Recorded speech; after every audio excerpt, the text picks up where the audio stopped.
Folks, Black Star Network is here. Hold no punches. I'm real revolutionary right now. Support this man, Black Media. He makes sure that our stories are told. Thank you for being the voice of Black America, Roland. Stay black. I love y'all. All momentum we have now, we have to keep this going. The video looks phenomenal. See, there's a difference between Black Star Network and Black-owned media and something like CNN. You can't be Black-owned media and be scared. It's time to be smart. Bring your eyeballs home. You dig?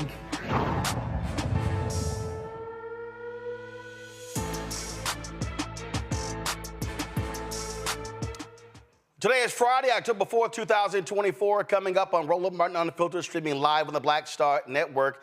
Vice President Kamala Harris is in Flint, Michigan as we speak. There's a lot we're going to cover, including the jobs report. But right now, Hall of Famer Irvin Magic Johnson is introducing her. Let's go live to Flint, Michigan. Oh, that's number one.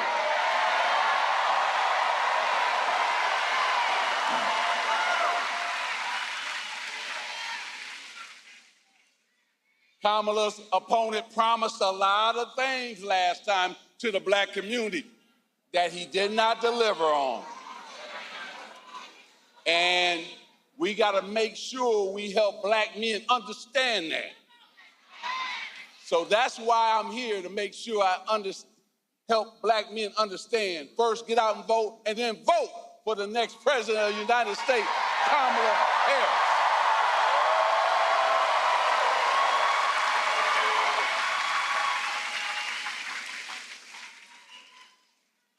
She's for women's rights to make their own decision with their body. We got to clap for that.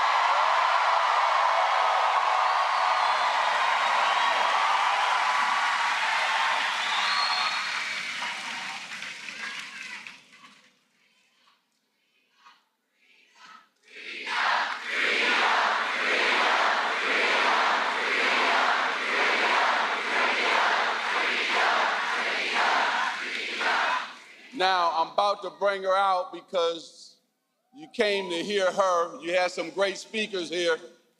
I see the UAW president. I was really blown away because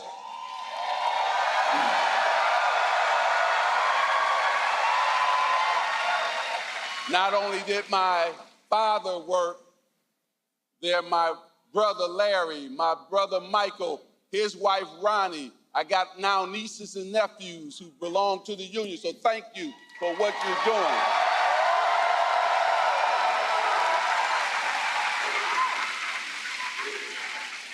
She's always been for labor and union. Kamala Harris has always been for labor and union.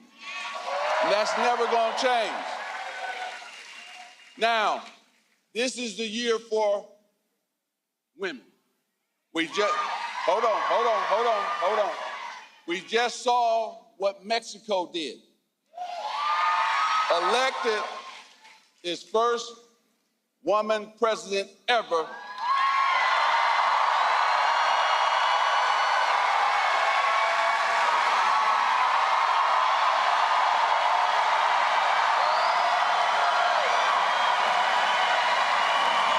So you know where I'm going with this.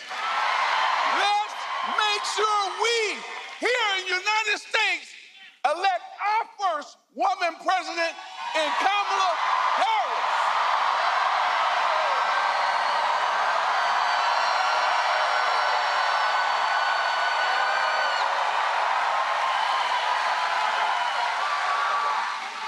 Thank you, Michigan, for allowing me to come home. I always love coming home. But the main thing here is we gotta do a lot of work before November the 5th to elect Kamala Harris as our next president of the United States. So please, we're gonna be motivated when you leave here, but let's go to work. When we fight, when we vote, God bless you. Thank you.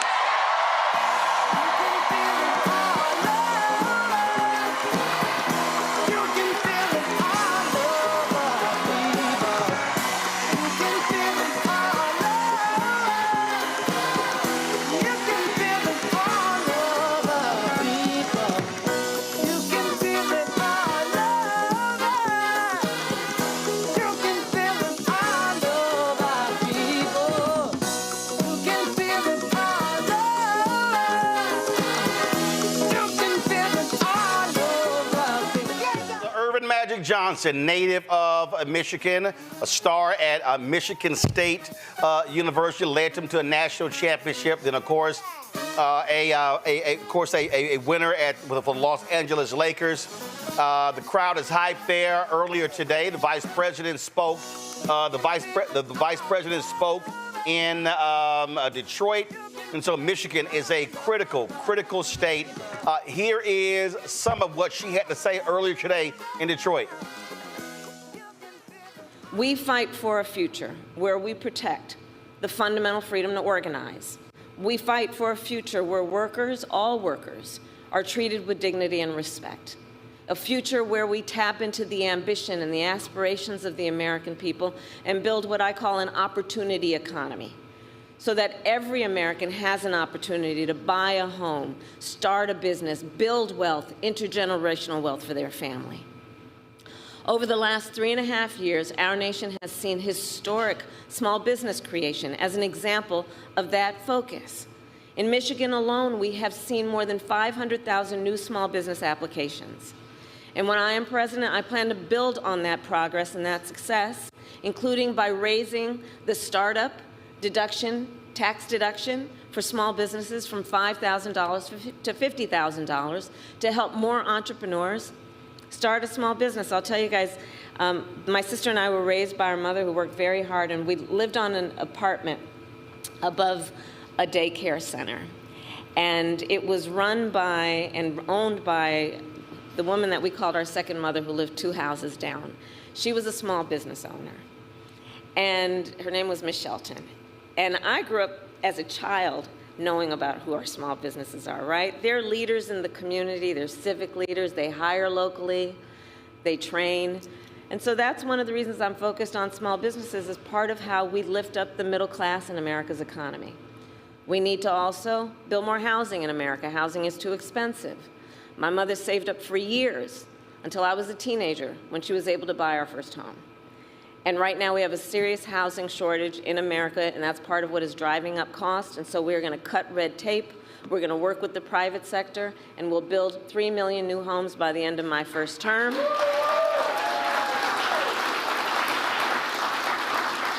Including providing first-time home buyers with a $25,000 down payment assistance so they can just get their foot literally in the door to be able to invest in the American dream, which not everyone has access to these days.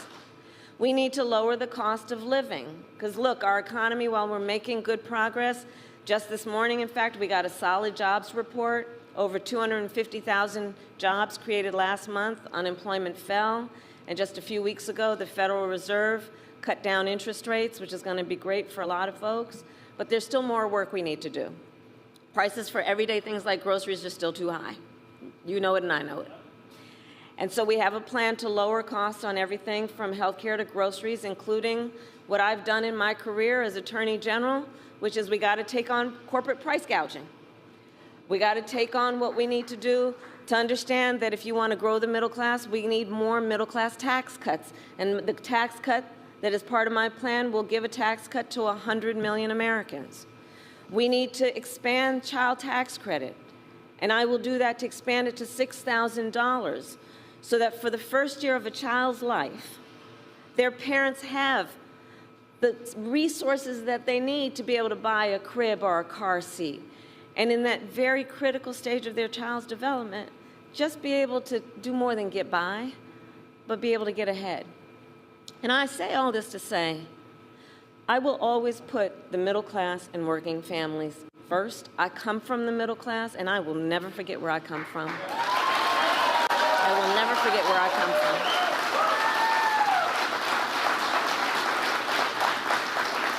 And we know we cannot have a strong middle class without American manufacturing. Over the last 3.5 years, we brought manufacturing back to America. We created 730,000 manufacturing jobs and announced the opening of more than 20 new auto plants in the United States. And we did it by investing in American industry and American workers. And I want to make sure that America, not China, wins the competition for the 21st century.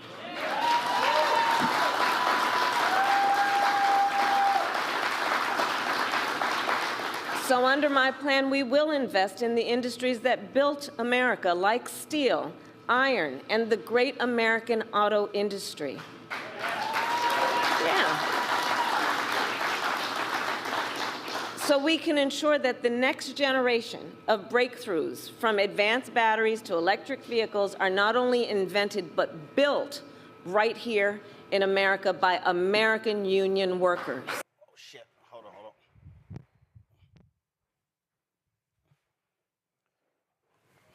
All right, folks, that was Vice President Kamala Harris earlier in Detroit. As I said, we are preparing for her to speak. I believe right now that looks like Quentin Folks, who is the deputy campaign manager. Let's go live to Flint, Michigan.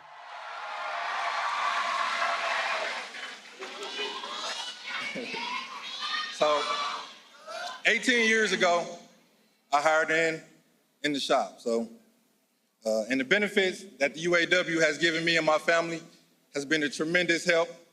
And it's been a wonderful blessing for me and my wife, Tashara, to raise me and my two kids, Eric Jr. Yeah, that's actually, apologies, that was a UAW worker who was speaking earlier. We did get a chance to speak with Quentin Folks, who is the deputy campaign manager. We will, of course, show that to you. But right now, though, while he is introducing Vice President Kamala Harris, I want to show you this ad that the Lincoln Project put out working with actor Wendell Pierce. Really, really strong ad. So let's go ahead, guys, if y'all can set that up, and let's roll it. The story of being black in America is filled with never-ending chapters of challenge. Driving while black, banking while black, parenting while black. But what about voting while black? They always tell you this election will be different, and it rarely is. So many promises made. Promises of economic justice and social equity that never quite make it to your pocket or your porch. But this election, there really is only one choice. This time, she is the choice. Now I know you're thinking I've never voted for a woman and I'm not gonna start now. Ask yourself, Why not? And maybe you'll find it's not about her. It's about you. What you want for your family, for your future.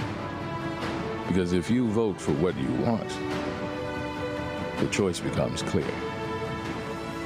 It's Kamala. Listen to your gut.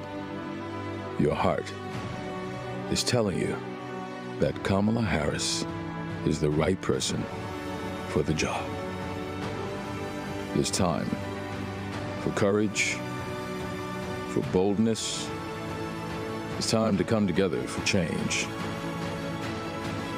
It's time to be a man. Vote for a woman.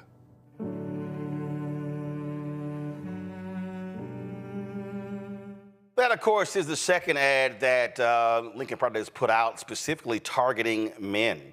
Of course, Sam Elliott, the actor, did one earlier. We showed that to you last week, and it speaks volumes, if you will, because when you look at men in terms of who are voting, Vice President Kamala Harris is behind white men, Latino men, and also we're showing the numbers with black men. Some polls are showing anywhere from 16 to 26%. We've had Chris Toller with the Black Voter Project saying he thinks that number is way too high. But the campaign recognizes it is an issue that they actually have to deal with. And so, you know, we were talking to Chris just the other day, and one of the things we were talking about is that historically what the numbers actually show when it comes to black men voting in these various elections. And it also goes to show you what these numbers look like in terms of historically. The lowest Republicans have ever gotten was 5%. In 2008 when President Barack Obama ran. And so, again, this is an issue that the campaign really has been confronting, has really been dealing with. So this is the chart right here. And so there's no coincidence you had those two black men who were introducing Vice President Kamala Harris, who now has come out in Flint, Michigan. Let's go live to that rally.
It's good to be back in Michigan. Thank you all so very much. Thank you. Thank you so very much. And Eric Price, thank you for your leadership of UAW 651 and all the work that you do. And I want to thank all the leaders who are here. We got thousands of leaders who are here. And I thank you. Including all our friends in labor, Sean Fain, April Barrett, all of the incredible elected leaders, starting with the Governor Whitmer, who is amazing, and is my friend, my dear friend, Mayor Neely, Senator Stabenow, Senator Peters, Representative Slotkin, who we will elect to the United States Senate.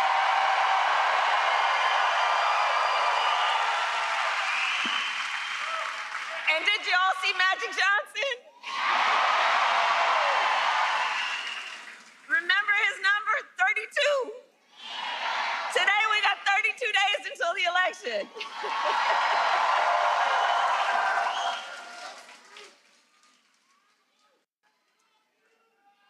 So 32 days. 32 days. Okay, we got some business to do. We got some business to do. All right. 32 days. And we know we will do it.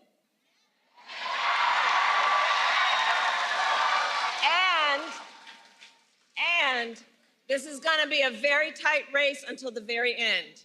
This is going to be a very tight race until the very end. We are the underdog, and we know we have some hard work ahead. But here's the thing about us. We like hard work. We like hard work. Hard work is good work. Hard work is good work. And with your help in November, we will win. We will win. We are not playing around.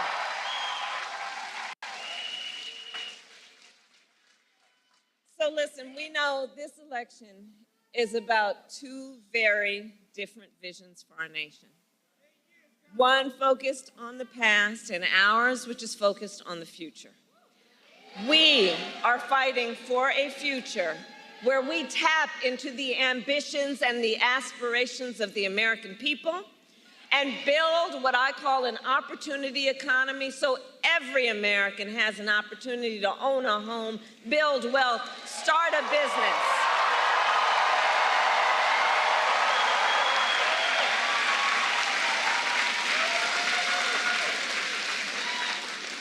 And I'm going to speak about do we have small business owners in the house right here? Right? Okay, so on the economy, I'm just going to spend a minute on small businesses. Because let me tell you, so growing up, our mother often worked very long hours. And so my sister Maya and I, we would go over to Miss Shelton's house. Miss Shelton was from Louisiana, and we called her our second mother. And Miss Shelton was a small business owner. And so from being a child, I know who our small business owners are. They are community leaders, civic leaders. They mentor. They hire locally. They build up the community. They are part of the fabric of the community.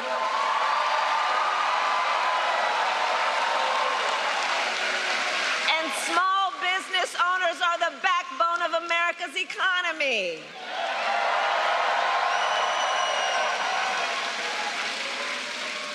So, in my plan to build an opportunity economy, one of the things I will do is raise the startup deduction from $5,000 to $50,000 to help entrepreneurs start their small business. You heard Eric talk about it. We need to build more housing in America. You know, my mother saved up for years to buy our first homes. I was a teenager by the time she saved up enough to do that. And right now we know there's a serious housing shortage in our country, and it is part of what is driving up costs.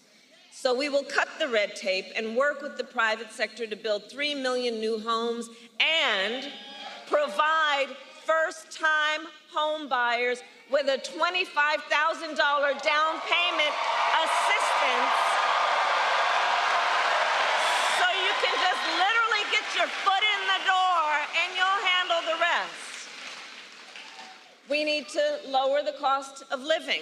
Look, our economy is making good progress. Just this morning, we got a solid jobs report, right?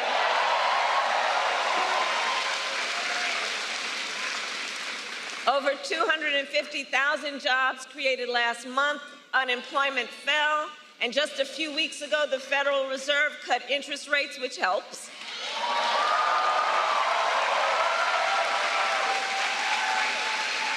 But there's still more we need to do. Prices for everyday things like groceries are still too high. You know it and I know it. And I have a plan on lowering costs on everything from healthcare to groceries, including taking on corporate price gouging.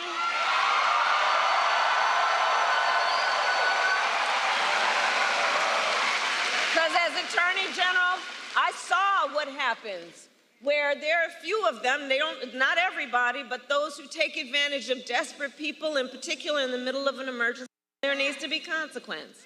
I will give a tax cut to 100 million Americans, including $6,000, extending and expanding the child tax credit. So during the first year of a child's life, young parents have the support they need to be able to buy a car seat, to buy a crib, to take care of their child during that first year of their life, knowing it's about setting them on a path to do everything they have a natural desire to do. And look, I say all this to say, I will always put the middle class and working families first. I come from the middle class, and I will never forget where I come from. I will never forget where I come from.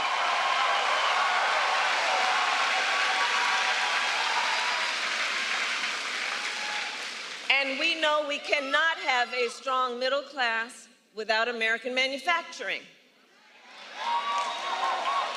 So over the last 3.5 years, we have brought manufacturing back to America, creating 730,000 manufacturing jobs. We announced the opening of more than 20 new auto plants in the United States. And we did it by investing in American industry and American workers.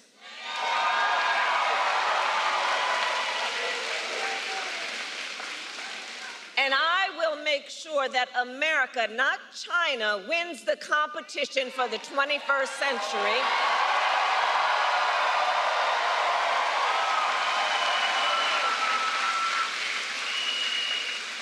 Which is why, under my plan, we will invest in the industries that built America, like steel, iron, and the great American auto industry. I see you, Sean.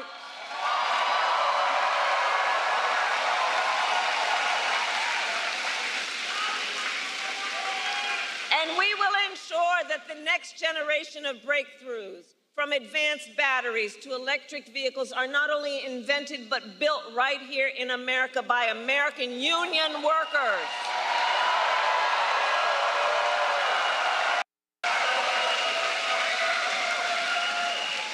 And Michigan, let us be clear, contrary to what my opponent is suggesting, I will never tell you what kind of car you have to drive. But here's what I will do. I will invest in communities like Flint.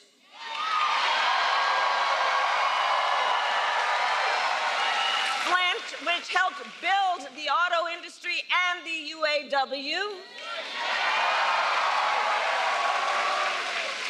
We will retool existing factories, hire local, work with unions to create good-paying jobs, including jobs that do not require a college degree.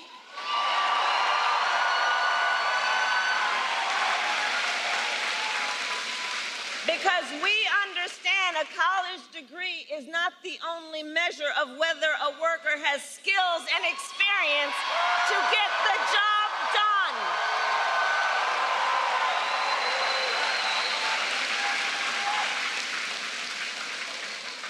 In fact, part of my plan is to outline all of the federal jobs that should not require a college degree and make that clear. And when I'm elected, I'm going to challenge the private sector to take on the same approach.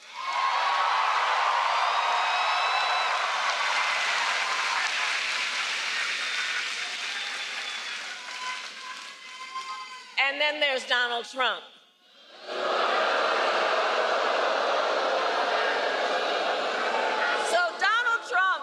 A very different approach. So Donald Trump makes big promises, and he always fails to deliver. He said he was the only one who could bring back America's manufacturing jobs. Remember that? And then America lost nearly 200,000 manufacturing jobs when he was president, including tens of thousands of jobs in Michigan. And those losses started before the pandemic, making Donald Trump one of the biggest losers of manufacturing jobs in American history.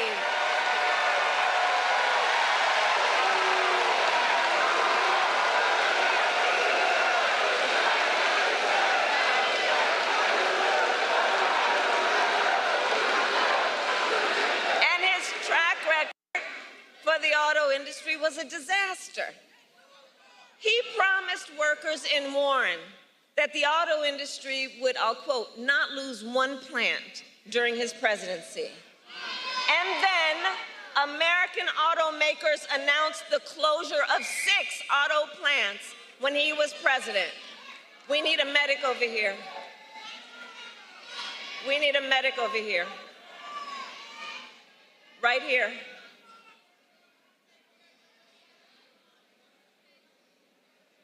Okay, can everyone part so the medic can come through, please? Let's let the medic through.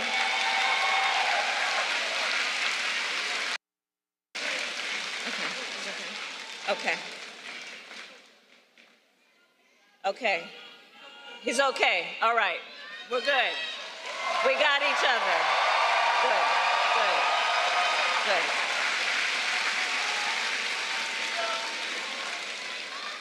So, remembering again what Donald Trump talked about versus what he did, then American automakers announced the closure of 6 plants when he was president, including General Motors in Warren and Stellantis in Detroit. Thousands of Michigan auto workers lost their jobs. And when it came to building the cars of the future, Donald Trump sat on the sidelines and let China dominate. And then he talks down to American workers, saying we can't compete with Chinese workers.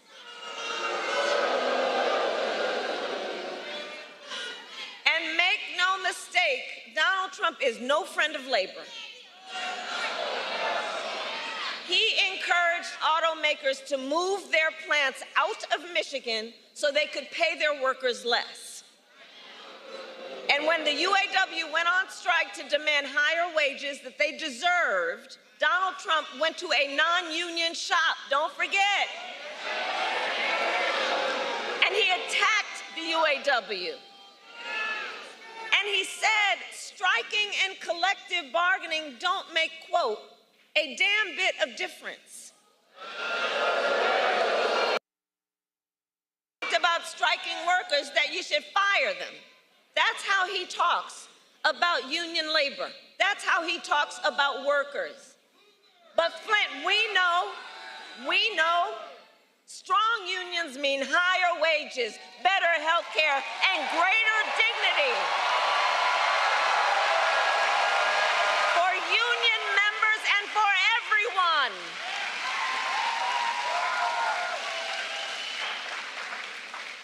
And on top of all of that, Donald Trump signed a $2 trillion tax cut that mostly went to the wealthy and big corporations, not to working people. And now he is making the same empty promises to the people of Michigan he did before. But we will not be fooled. We will not be gaslighted. Donald Trump's track record is a disaster for working people.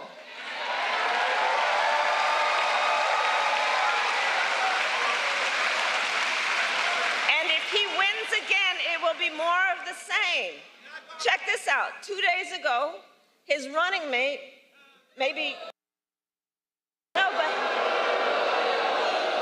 how about that Tim Walz, by the way?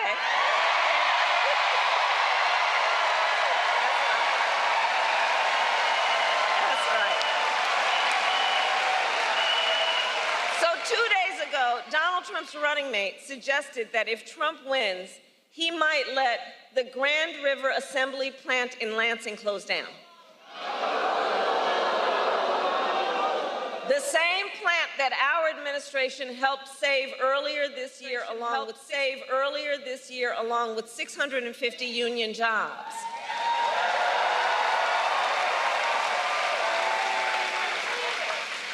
Michigan, we together fought hard for those jobs, and you deserve a president who won't put them at risk.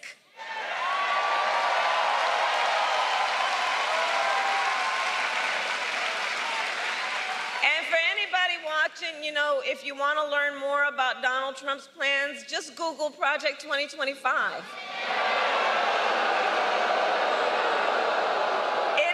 Detailed and dangerous blueprint for what he will do if he is elected president.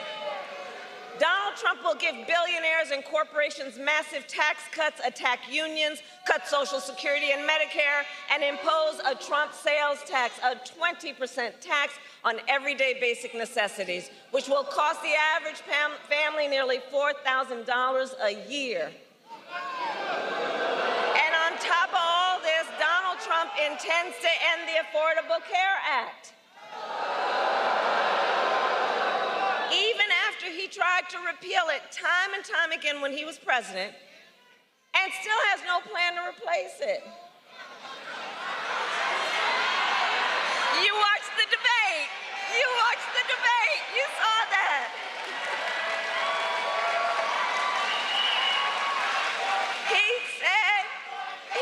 He, quote, has concepts of a plan.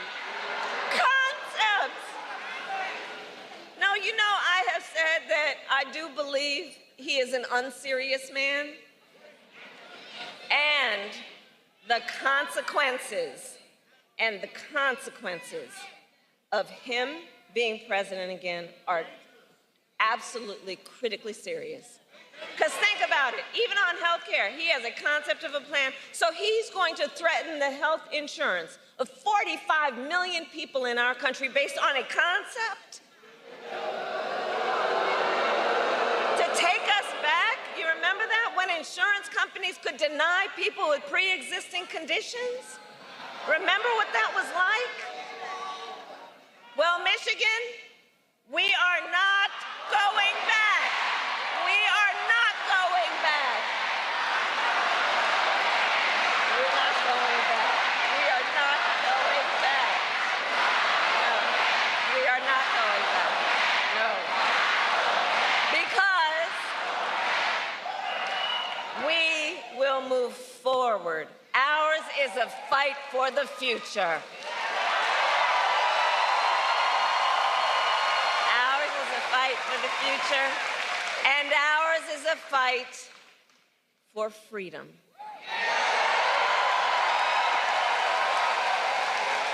Like the fundamental freedom of a woman to make decisions about her own body and not have her government tell her what to do.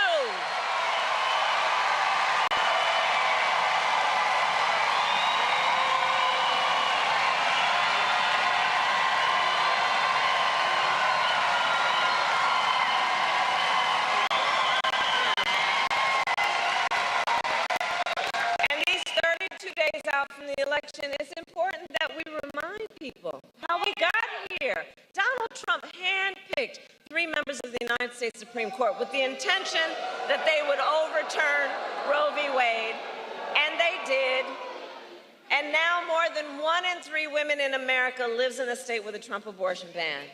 Many with no exceptions, even for rape and incest, which is immoral. And when Congress passes a bill to restore reproductive freedom,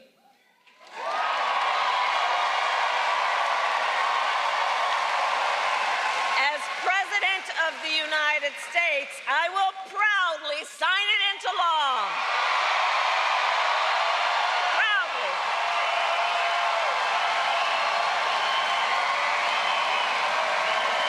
And here's what I want to say.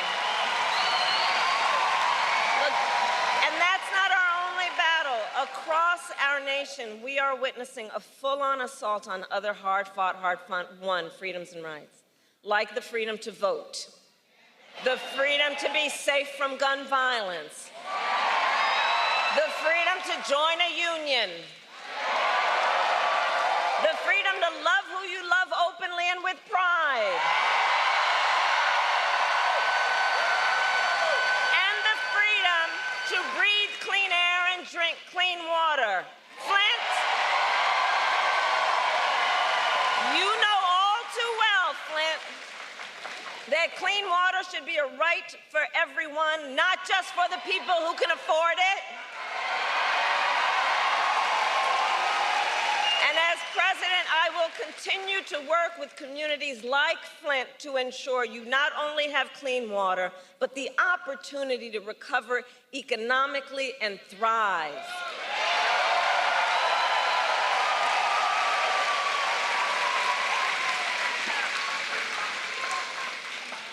So, Michigan, it all comes down to this. We are all here together because we know what is at stake, and we love our country. We love our country. We love our country.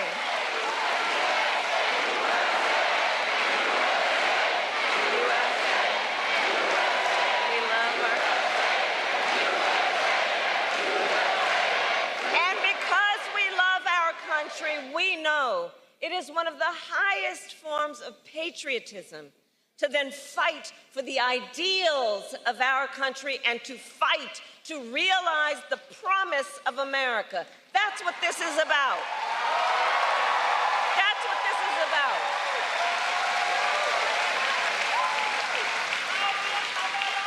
So, Election Day is in 32 days. And already nearly 2 million ballots are in the hands of Michigan voters alone.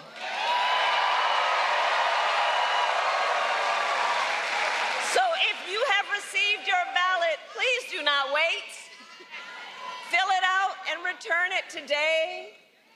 Early voting starts statewide on October 26th. And now is the time to make your plan to vote. Because, folks, the election is here. The election is here. And we need to energize, organize, and mobilize. And remember, your vote is your voice, and your voice is your power. So, Flint, today I ask, are you ready to make your voices heard?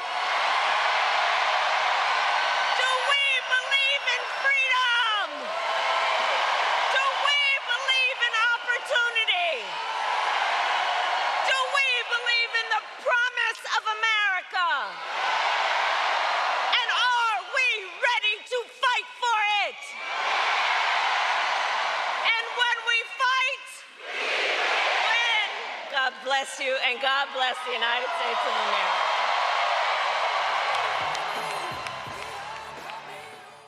Folks, that's Vice President Kamala Harris finishing her rally there in Flint, Michigan earlier today. She was in Detroit. Michigan is crucial to the blue wall for Democrats. Michigan, Wisconsin, and Pennsylvania, those are what they consider to be must-win states. Of course, they also are leading narrow leads in Nevada and Arizona. Nevada looking a little bit better than Arizona. And then, of course, you have the battleground states of North Carolina as well as Georgia. But these three are absolutely crucial for the prospects of Democrats winning. Keep in mind, Hillary Clinton lost that blue wall in 2016, and that's how she lost to Donald Trump. I want to go to my panel right now. Michael Imhotep hosts the African History Network show out of Detroit. Also, Kelly Bethea, communication strategist out of D.C. Matt Manning, civil rights attorney out of Corpus Christi. All right, let's start. Michael, I'll start with you. Again, Michigan, vital. The vice president is going to be meeting with some Arab American leaders. Obviously, that has been a huge issue, what's happening between Israel and happening in Gaza. And that's also one of the reasons why this race is so close. Muslims are a significant voting bloc in the state of Michigan, but also black turnout has to be crucial. You saw Magic Johnson, also a UAW leader there, both of them introducing her. And Magic Johnson specifically spoke about the importance of black men supporting Vice President Kamala Harris and Minnesota Governor Tim Walz? Yeah, Roland, it's a number of things going on. This is fantastic what's taking place. She was in Detroit as well as Flint, Michigan today. Michigan is crucial. You mentioned 2016. Donald Trump won Michigan by 10,704 votes, 0.2 of a percentage point. I want to point out that there were 50,000 people who voted in Michigan who voted down ballot but left the top of the ticket blank. Okay? Donald Trump won Michigan by 10,704 votes. So I know you have some people who are disaffected and saying they're going to vote down ballot. That's one of the ways that Trump won in 2016. Two, I think it's important for Vice President Kamala Harris to meet with Arab leaders as well. There was a piece that came out from ABC News this morning. There was a poll that came out. Israelis broadly favor Trump over Harris. And it was something like about 54% of Israelis prefer Trump over Harris. We know that Benjamin Netanyahu wants Trump back in office. So as I posted on social media today, voting non-committal is stupid. I'm just going to put that on the record. Voting non-committal is stupid. I understand people are concerned about Palestine, but you have to look at the big picture. Donald Trump has already said he will withdraw all humanitarian support to Palestine. He will let Benjamin Netanyahu do whatever he wants. And keep in mind, when he was president before, he imposed a Muslim ban on Muslims coming from 7 countries, which also increased anti-Muslim sentiment here in America. Okay, so Donald Trump has to be defeated. African-American men also have to be micro-targeted. So yes, she is behind with white men who are college uneducated, as they talked about this morning on MSNBC. I think it's good that Bruce Springsteen put his endorsement in the video he did, but don't forget about African-American men, because recent polls are showing about 25 or 26% of African-American men under the age of 50 are saying they're voting for Donald Trump. So yeah, but 32 more days. But here's the deal with that, Matt. I mean, the reality is when you look at that, an NAACP poll, a lot of those folks didn't even vote in 2016 and 2020. So obviously that is a concern. I understand. As we said, Matt, we had Christopher Toller on the show the other day, and we talked about the numbers, and he showed the data from 1970 to present day in terms of black men voting. Of course, the highest was 72 with 23%. Then, of course, it was 18%, 13 in 2016. Go to my iPad. It was 13 in 2016, 19 in 2020. But again, the key is not just black men. Again, that you've been seeing the increasing numbers even when it comes to young black women. And so it's been a steady trajectory up. That's really what their focus is. So they want to close strong in the last 32 days. I think that's right. And it's interesting you say that, because I saw a headline today that said women, despite whether they're black or white, are generally becoming more liberal, is what the study that I saw was mentioning. So I think there's a question of, one, you're right that that's what they're doing in these final days, but I think there's a question of how many of those voters are going to come out and vote, for Harris-Walz the way that they need to. And, polling is kind of a tough thing, because you just obviously never know exactly what's going to happen. But I think especially following that vice presidential debate, that's not going to really move the needle. I think it's one, people need to get out there and vote, number one. But number two, I think the Harris-Walz campaign needs to do what they've done thus far, which is talk about numbers and talk about, I don't remember the name of the types of issues, but I guess kitchen table issues, where they're talking about economics and what kind of credit they're going to give you for this, what kind of credit they're going to give you for that, because that is what I think will get people out to vote, number one. And number two, if there really are people who are truly undecided at this point, get them over the fence, because once they see deliverables, that's really what I think will turn the tide for those who have not decided which lever they're going to pull yet. Kelly, again, right now, at the end of the day, it's turnout. And that really is reaching as many people as possible. And it's really what the focus is in the last month. You don't have the time to really be explaining various policies. It's all about reaching those folks, because voting has already started. Not only has voting already started, but as far as election day itself, we are literally a month and a day away from Election Day. So time truly is of the essence. But to Matt's point about the study coming out saying that women and other marginalized groups are becoming more liberal, especially regarding polling, there's a reason for that. It's not like we are just saying, oh, I don't want to be a Republican anymore. I just decided to be a Democrat. No, our freedoms are literally at risk here. Our humanity in this country being recognized is at risk here. It is on trial here literally every day in somebody's jurisdiction. And we are trying to align ourselves with a party, with an ideology that prevents that, frankly, so we can live. And when you look at the right, I don't care if you want, lower taxes and you're more of a capitalist than a tree hugger or whatever you think the stereotypes are for either side. It almost is irrelevant when you have one side that is so against your presence on this planet, specifically in this country. It makes no sense to be aligned with that type of ideology so long as the powers that be are coming out against your humanity. So there's a reason for studies showing these findings. It's not just, oh, I like Harris. I see a woman and I want a woman to be president. No, our freedoms are literally on the line, and we have less than 30, or we have exactly 31 days to decide whether our humanity is worth fighting for. Folks, and a little bit later in the show, we're going to be chatting with my interview that I did with Quentin Folks, who's the deputy campaign manager for the campaign of Vice President Kamala Harris and Governor Tim Walz. So we'll have that for you. Right now, though, we want to talk about the September jobs report. Big numbers and a surprise for many folks. They were very surprised by the September job report. Some 254,000 jobs are created. Unemployment dropped to 4.1%. You see in July what it was July and August. And so very good news. I've been getting kick out of, frankly, listening to all of these different folks, of course, on Fox News. It drives them crazy when the jobs reports come out because they don't know what to do because they always expect it to be horrible.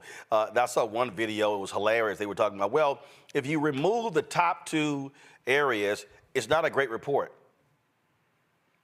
Dr. Walter Kimbrough had a great one. He said, that's like saying if you remove all the losses we had in the football season, wow, we had an undefeated season. I mean, it's just stupid. I mean, in terms of just what they do, it's just absolutely stupid. Joining us right now is Morgan Harper. She's an economist with the American Economic Liberties Project. Morgan, glad to have you here. I mean, it is always guaranteed laughs, Morgan, to listen to right-wing folks when the jobs report come out because they have been predicting a recession for the last 4 years. I mean, it's all we kept hearing about, recession. Ooh, J.P. Morgan, Goldman Sachs, Jeff Bezos, Facebook. I remember they were all cutting these jobs, preparing for the recession, and it never came. The reality is, and in fact, a question was asked today of Trump. They said, so you keep saying the economy is bad, but jobs report showing a strong economy, stock market, don't you think you're wrong? He's like, no, I'm not.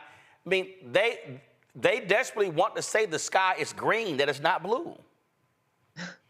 It does seem so. And yeah, I mean, like you were saying, Roland, it's hard to argue with the numbers here. I mean, this is just across the board positive indicators. Like you said, unemployment going down. We are still in historically low levels of unemployment overall. Black unemployment is going down, also at historically low levels. Black men unemployment also going down. The number of people that are just engaged in the workforce overall is hitting levels not seen since the early 2000s. I mean, on the point of really just trying to search for some kind of bad indicator, one I saw today too was I think the overall number of hours worked per week might have ticked down a little bit. But there could be a lot of reasons for that. And some people might even consider that a positive thing if they have other things going in their lives like children and family commitments, et cetera. So yeah, this is across the board a very strong report. I think this in combination, like we heard in Vice President Harris's remarks mentioning the Fed cut, that's going to, eventually, not immediately, like we chatted about before, lead to more small business lending opportunities. We're in a good spot, it seems. Month to month, we have to keep monitoring, but this is a very, very strong set of indicators for this past month. And we got to keep reminding people, I think this is the biggest thing. Our economy sucked. I mean, Trump hand-delivered an economy that was woeful. And you do not turn a nation's economy around in a matter of months. It's a steady build. And what I'm looking at right now with this economy is similar to what happened when Obama-Biden came in. They were handed an awful economy by President George W. Bush and VP Dick Cheney. And so 2009 was rough. 2010 was rough.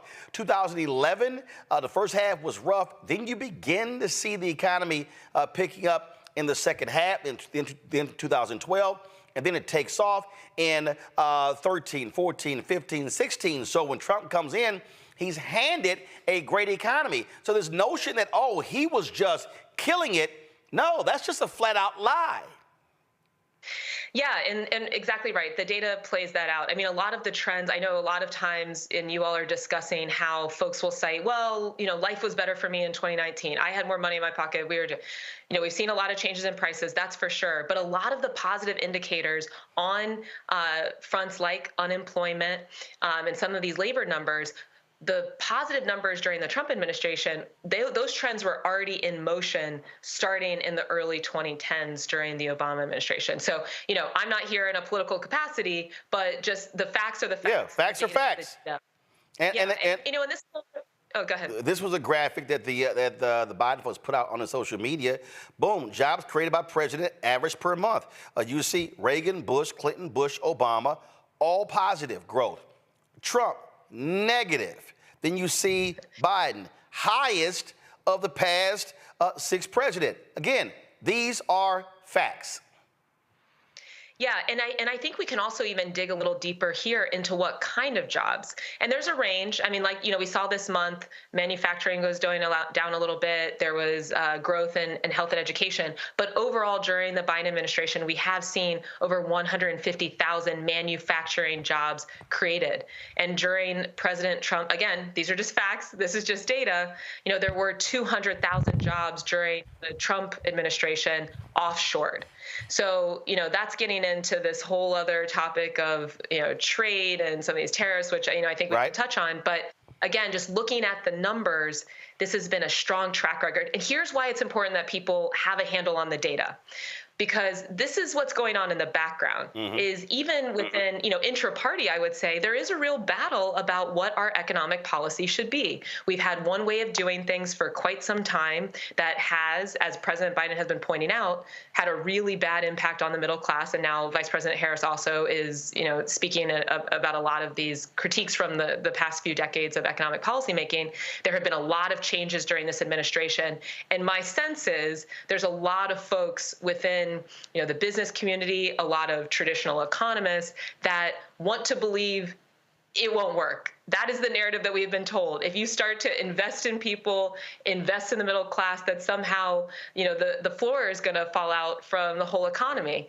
And what these numbers are continuing to show us is that is just not the case. This is a strong, stable economy. And it doesn't appear that we have to have this false choice between investing in working people, in working class communities, or keeping up a strong economy. In fact, the way to get to a strong economy is perhaps putting that population first and foremost in your policy making.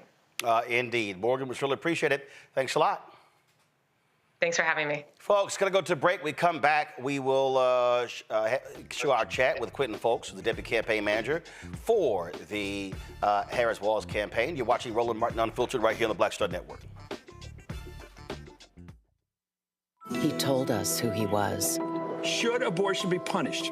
There has to be some form of punishment. Then he showed us. For 54 years, they were trying to get Roe v. Wade terminated, and I did it, and I'm proud to have done it. Now Donald Trump wants to go further with plans to restrict birth control, ban abortion nationwide, even monitor women's pregnancies. We know who Donald Trump is. He'll take control. We'll pay the price. I'm Kamala Harris, and I approve this message. In 2016, Donald Trump said he would choose only the best people to work in his White House. Now those people have a warning for America. Trump is not fit to be president again. Here's his vice president. Anyone who puts himself over the Constitution should never be president of the United States. It should come as no surprise that I will not be endorsing Donald Trump this year. His defense secretary. Do you think Trump can be trusted with the nation's secrets ever again? No. I mean, it's just irresponsible action that places our service members at risk, places our nation's security at risk. His national security advisor. Donald Trump will cause a lot of damage. The only thing he cares about is Donald Trump. And the nation's highest-ranking military officer. We don't take an oath to a king or a queen or to a tyrant or a dictator. And we don't take an oath to a wannabe dictator. Take it from the people who knew him best. Donald Trump is a danger to our troops and our democracy. We can't let him lead our country again. I'm Kamala Harris, and I approve this message. I get it. The cost of rent, groceries, and utilities is too high. So here's what we're going to do about it. We will lower housing costs by building more homes and crack down on landlords who are charging too much. We will lower your food and grocery bills by going after price gougers who are keeping the cost of everyday goods too high. I'm Kamala Harris, and I approve this message because you work hard for your paycheck.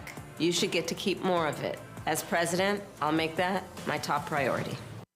Bob and I both voted for Donald Trump. I voted for him twice. I won't vote for him again. January 6th was a wake-up call for me. Donald Trump divides people. We've already seen what he has to bring. He didn't do anything to help us. Kamala Harris, she cares about the American people. I think she's got the wherewithal to make a difference. I've never voted for a Democrat. Yes, we're both lifelong Republicans. The choice is very simple. I'm voting for Kamala. I am voting for Kamala Harris. IVF is a miracle for us because it allowed us to have our family. After having my daughter, I wanted more children, but my embryo transfer was canceled 8 days before the procedure. Donald Trump overturning Roe v. Wade stopped us from growing the family that we wanted. I don't want politicians telling me how or when I can have a baby. We need a president that will protect our rights, and that's Kamala Harris. I'm Kamala Harris, and I approve this message. This is Reggie Rock-Byford. You're watching Roland Martin, unfiltered, uncut, unplugged, and undamn believable. You hear me?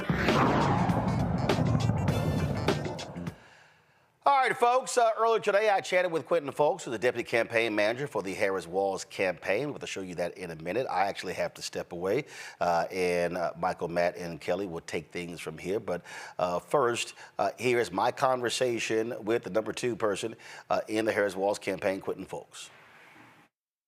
All right, Quentin, we are inside of, 32 days, 31 days? I can't even count. It's been crazy busy. In terms of African Americans, how are you making the closing argument? How are you driving surrogates, whatever? What is that black plan to close out this election leading to November 5th? Yeah, thank you for having me, Roland. I think the first thing is that we got to do everything. We got to do it well. We also got to be conscientious of the fact that people are voting already. And I think we have a number of things. One, pushing early vote. We have to make sure we're doing that, and we're doing that by using surrogates and getting people out and about in the communities, using influencers, celebrities, surrogates to really drive home the message about what's at stake in this election. We also are going to continue to utilize the principles. People are going to see the vice president, Governor Walz, the second gentleman, and the first lady of Minnesota all across the battleground states also making the case and pushing people to vote. And then we're also capitalizing on big events that we know. Obviously, we have to drive up turnout margins and also continue to persuade African-American men. And I think one of the places that we know we can do that is by utilizing influential celebrity influencers like athletes and people like that, but also at the same time, making sure that we're in front of where a lot of these voters are going to be tuning in. It's political season for us, but a lot of people that we need to persuade, they're still at home watching football, baseball, sports. And so we have to make sure that we're advertising in those places. And then on top of that, specifically, one thing that we're doing for African-American voters, not all African-Americans attend HBCUs, but we are leveraging, again, that type of sporting vibe and making sure that we're going to be at all the HBCU homecoming games that take place in the month of October. to make sure that we're also boosting turnout specifically among young African-American voters that we know are all going to be participating in those HBCU events. What about your black media strategy? Of course, I heard the Ricky Smiley interview. You did the Up in Smoke interview. In terms of reaching folks there, obviously there are other black targeted black-owned radio shows as well, and other outlets. In terms of, so how are you having those policy conversations? So I get using athletes and folks along those lines, but you still have folks. When I look at the data, who still say, hey, I'm unaware of what actually took place, and there's still some softness there and still some growth opportunities among black voters, not just black men, but also young black women. Yeah, I mean, I think we have to utilize opportunities to have surrogates like myself in this instance on shows like yours.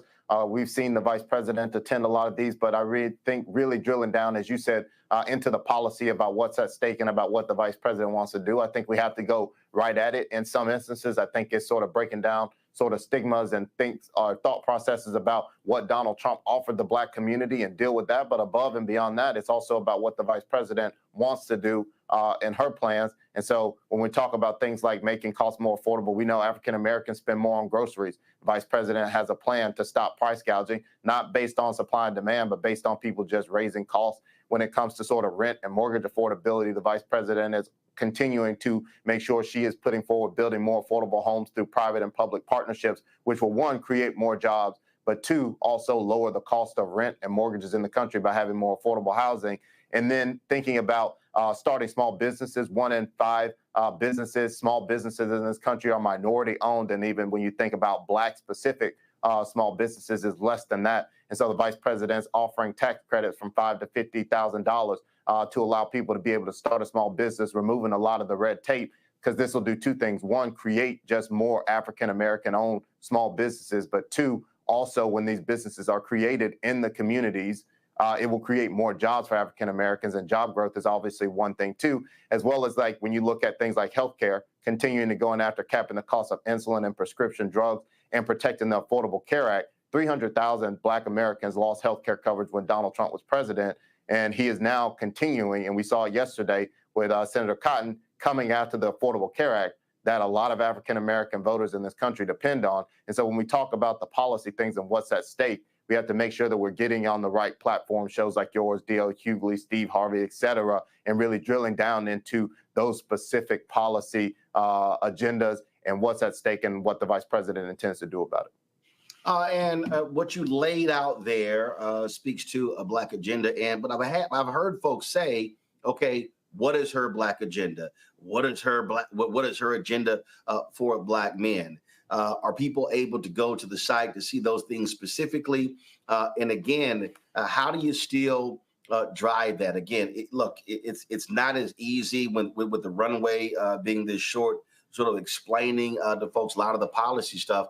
But every vote absolutely is going to matter, especially when we talk about Milwaukee, when we talk about Philadelphia, when we talk about North Carolina and Georgia as well. And so how do you convey that? Because it's not as easy to do so in a 30-second radio spot. Yeah, I mean, look, I think it's leveraging everything. I think I know people are being inundated in their mailboxes right now. It's a lot going on politically. And so it's hard for any message to break through. And also everything that I just read to make sure that is breaking down. We are focused on doing a lot more canvassing into African-American communities. One, it's a visibility thing, but two, because we can have those individual conversations. But in places where we can't do that, we have to just continue to sort of drill down and drill down and drill down to make sure we're getting in front of the places where, one, we have the opportunity to have these type of long-form conversations, but also understanding that there might not be. I think it's a lot of canvassing and stuff going on in traditionally, African-American spaces, whether it be small businesses. I don't think it's always beauty and barbershops. That is obviously a place where we know we can go to inject and have those conversations. But I think it is also going to influential businesses in communities that we know people frequent and trying to have these conversations. And also, I think the who of what is being said really matters. And I think that a lot of times it's not just the burden of this campaign and the vice president. I mean, it is because we are in charge of turning this out, but we have to make sure that we are using local validators or people that are trusted in communities to also tell this story, because sometimes people are more likely to listen to these longer form conversations or more of this sort of dense policy stuff when it's coming from people that they can relate with and people that are in their communities. You can absolutely go to our website and see our fact sheets on what this administration has done for African-American voters, what Vice President Harris intends to do for African-American voters. And the one thing I will also push back on a little bit, it's not push back, but just say out loud, is that a lot of the stuff, because it doesn't say this is for African-American voters, a majority of these policy proposals overly index on benefiting Black voters in this country. And I think we as a campaign are as explicit as we can be when it's something that is extremely targeted, but a lot of the proposals that the vice president is laying out will be demonstrably helpful within the African-American community. And we have to also make that case and also round out the things that are specific that say HBCU. But as I said at the beginning, not all Black voters went to HBCU. So when we talk about continuing to double down on the things like continuing to give more student loan relief, $167 billion has already gone to that. The vice president wants to continue to do that. When we talk about sort of housing, there's also other pieces within that aside building it. It's also about how we creating generational wealth. And when we sort of look at the disparities of sort of where a house is located or whose name is on the mortgage, that dictates how much that house is worth, even if it's the same. And so one of the ways that we know is the quickest way to build wealth in this country is through real estate. But if Black voters are getting less on their property than their white counterparts, that's a problem. And the vice president is also going after that too. So there's a lot that goes into this. And again, depending on who we're speaking to, where they're at, obviously voters in Philly and Atlanta are going to be completely different that we have to get into. They frequent different things. They go to different places. We have to tap into all of that and make sure we're building a cohesive strategy to make sure we're getting that information into the fold, and then also going back and turning out these voters to make sure they can vote when early voting starts in their states. Obviously, ground game is important. How are you engaging organizations that do this work on the ground, Black focus groups, Black-led groups who do this, the folks who go door to door, who are doing door knocking? Because look, a lot of times in these campaigns, millions of dollars is dumped on television and radio, but this is going to be a margins election, and so turning out, taking up. Voting in a precinct by 50% could be the difference between winning and losing. And so let's talk about a ground game, specifically targeting African Americans. Are you driving rural North Carolina, especially eastern North Carolina, rural Georgia as well?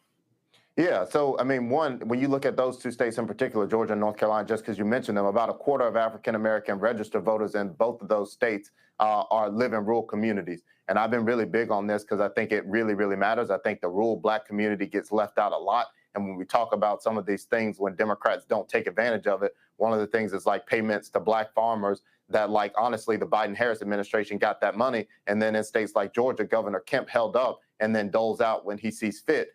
We have to go there and make the case that, no, this money came from Democrats. And in this case, specifically, Vice President Harris pushing for those type of resources. But then when it comes to the ground game, we're obviously building our own organizing apparatus. We have volunteers, coordinated offices, hundreds of offices across the 7 battleground states. We're focused on, thousands of campaign staff that we are paying directly full time. And then they are bringing in more volunteers, but then really get into what you're talking about directly. Campaigns given over $20 million to grant organizations that are mostly C4s that are focused on doing a lot of this work that is specifically going at it, whether it be targeting African-American men. And some of the things are a bit different. Obviously, we can't be overly partisan when we are paying or are giving grants to groups that are focused on voter registration. But we do that because obviously we feel like the more people vote and the more people turn out, that generally bodes well for Democrats. And if you are involved in sort of being able to register a voter, the likelihood that you can convince them to turn out to vote. And so there are groups that are focused specifically on making sure that Black men, Black women, younger African-American men are registered to vote. And then on the flip side, there's also those groups out there that are just doing that sort of hardcore persuasion messaging, which is talking about that policy, talking about what's at stake, talking about the danger and the threat and the risk of Donald Trump for a second term. And we are giving resources to those organizations to do that beyond what we are just doing and building organically with volunteers and paid staff ourselves on the campaign side of things. All right, Clinton folks, we certainly appreciate it. Thanks a lot. Thank you, Roland. Appreciate you having me on. All right, so that was a fantastic interview that Roland did earlier today with Quentin Fulks, Deputy Principal Campaign Manager for Harris-Walz campaign. He talked about a lot of policy, a lot of what they have going on with the campaign and how it impacts African Americans. I want to go back to my panel on this, Kelly and Matt. I'm going to go with you, Kelly. So what are your thoughts on this interview that we just saw, and what do you think the Biden-Harris campaign has to do in these last 32 days to win this election? I think this is truly the quintessential definition of getting out the vote. I know people who are in the political spaces right now, we are very familiar with the phrase GOTV, get out the vote. That is what they have to do right now. And frankly, they're doing a great job of it because people are already voting, right? Early voting, yes. I'm sorry? Yes, early voting. Early voting, yes, yes. When it comes to what this advisor just said, I was really interested in his approach to reaching out to HBCUs because that's very unique. In my experience, to go directly to HBCUs and actually target them, it shows me that they're not taking any vote for granted. Specifically, they're not taking Black votes for granted because it takes a lot of consideration and time and resources to target approximately 105 schools throughout this country and to give these schools the consideration and care that, frankly, Ivy Leagues have been receiving for decades, that other PWIs and institutions have been receiving for decades. And it's nice to have, it's nice to be seen. As an HBCU grad, it's just nice to be seen. Right, yeah. On the tour that's going on right now, I think they're hitting 7 HBCUs, if I remember correctly. There's an article from rollingout.com, but that's critical. That's building on top of the tour that was done last year that Vice President Kamala Harris went on last year to HBCUs. Matt, before we have to end this segment, what were your thoughts? Well, you know, what I thought was really interesting that struck out to me was his comment about rural Black voters. I don't think I'd ever consciously thought about that, but especially, you know, being in the South and living in the South, there are a lot of Black people who live in rural spaces who are not included in these conversations. So I thought that was particularly important for him to talk about that, especially in states like Texas, you know, but more so Georgia, North Carolina, places where you have large rural populations that may have a lot of rural Black people. I think it's important for them to speak to that contingency because I imagine that a lot of Black rural voters do feel left out in conversations because there's a lot of focus on your metropolitan areas and your HBCUs and what have you. So that one really stuck out to me, and that's probably why the brother's in that position because he has to think holistically about how to approach it. So that's really what I thought stuck out to me. And I thought the rest of what he said about how the campaign is approaching getting out the vote is important. You know, having gone to an HBCU, I feel like there's always some measure of GOTV at HBCUs, but I do think, especially with her being a graduate of HBCUs, there's a different level of galvanization that they can do now, and I'm sure they're leveraging that.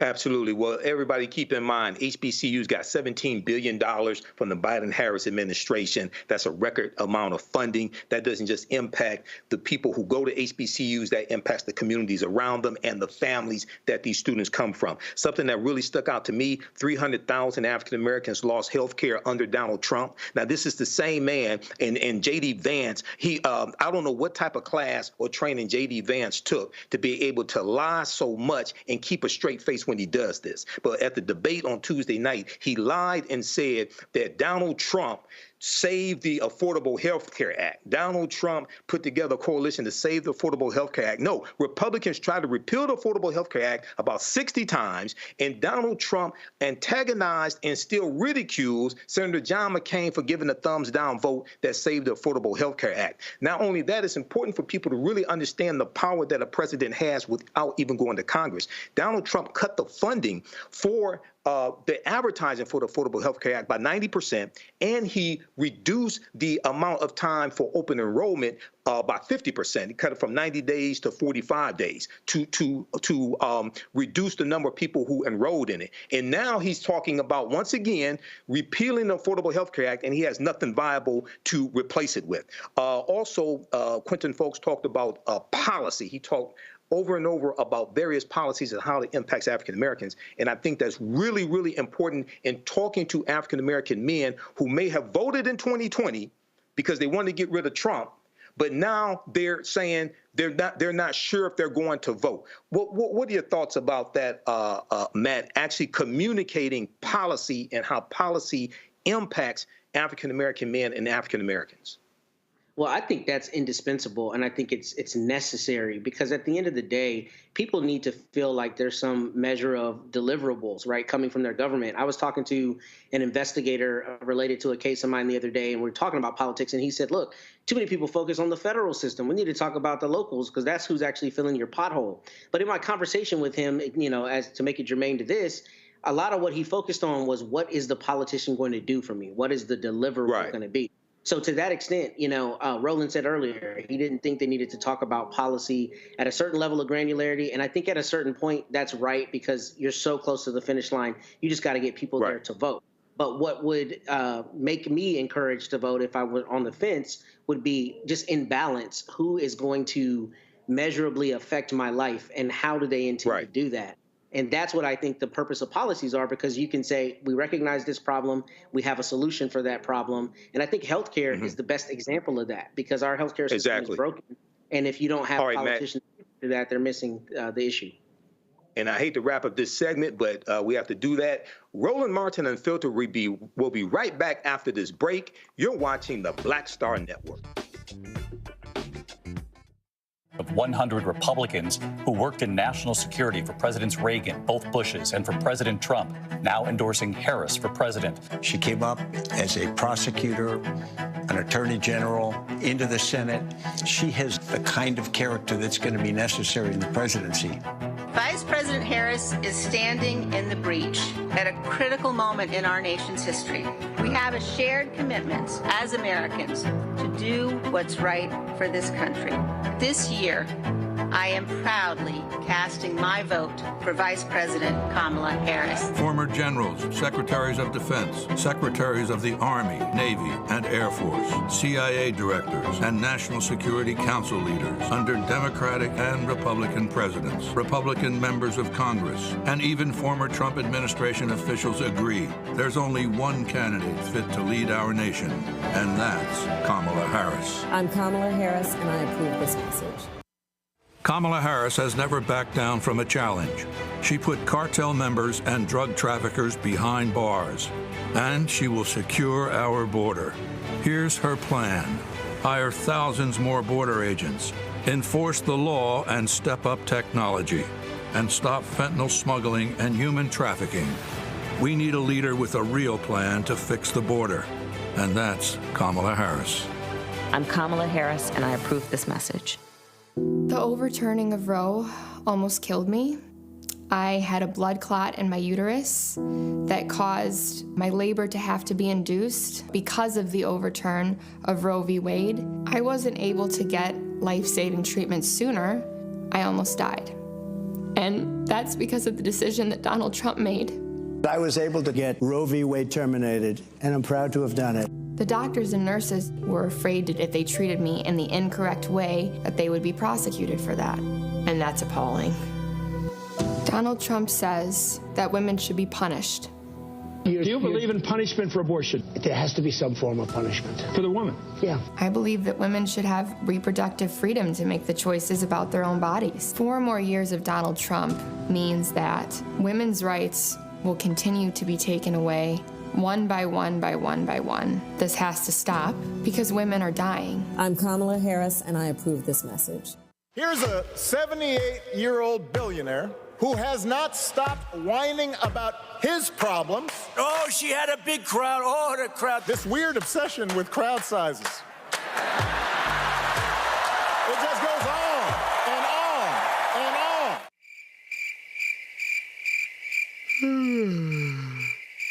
America's ready for a new chapter. We are ready for a President Kamala Harris. I'm Kamala Harris, and I approve this message. Carl Payne pretending to be Roland Martin. Holla! You ain't got to wear black and gold every damn place, okay? Ooh, I'm an alpha, yay. All right, you're 58 years old. It's over. And you are now watching Roland Martin Unfiltered. Uncut, unplugged, and undamn believable.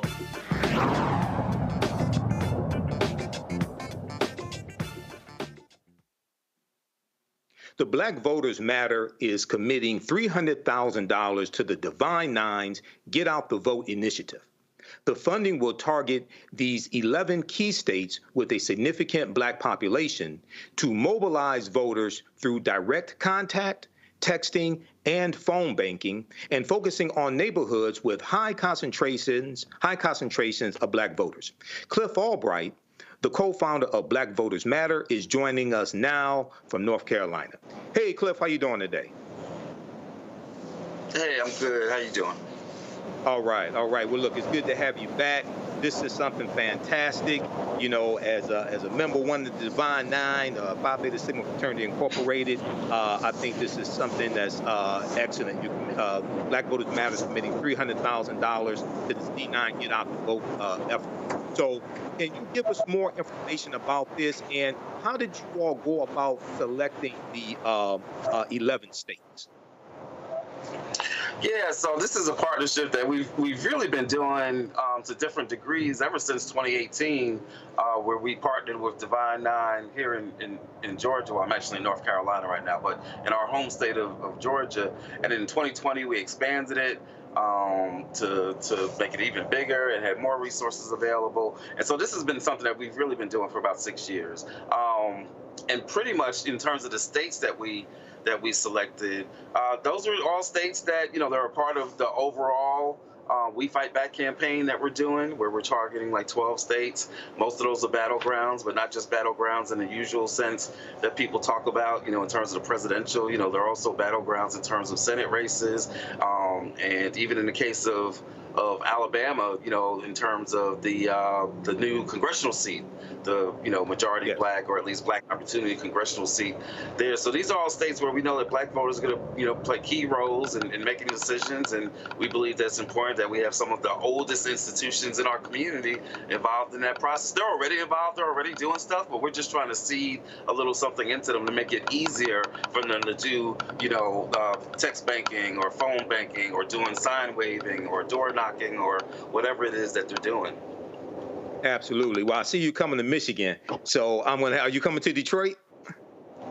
Oh yeah. Are you coming to Detroit? Oh, okay. You have to. Okay. So we're gonna have to connect because I live in Detroit.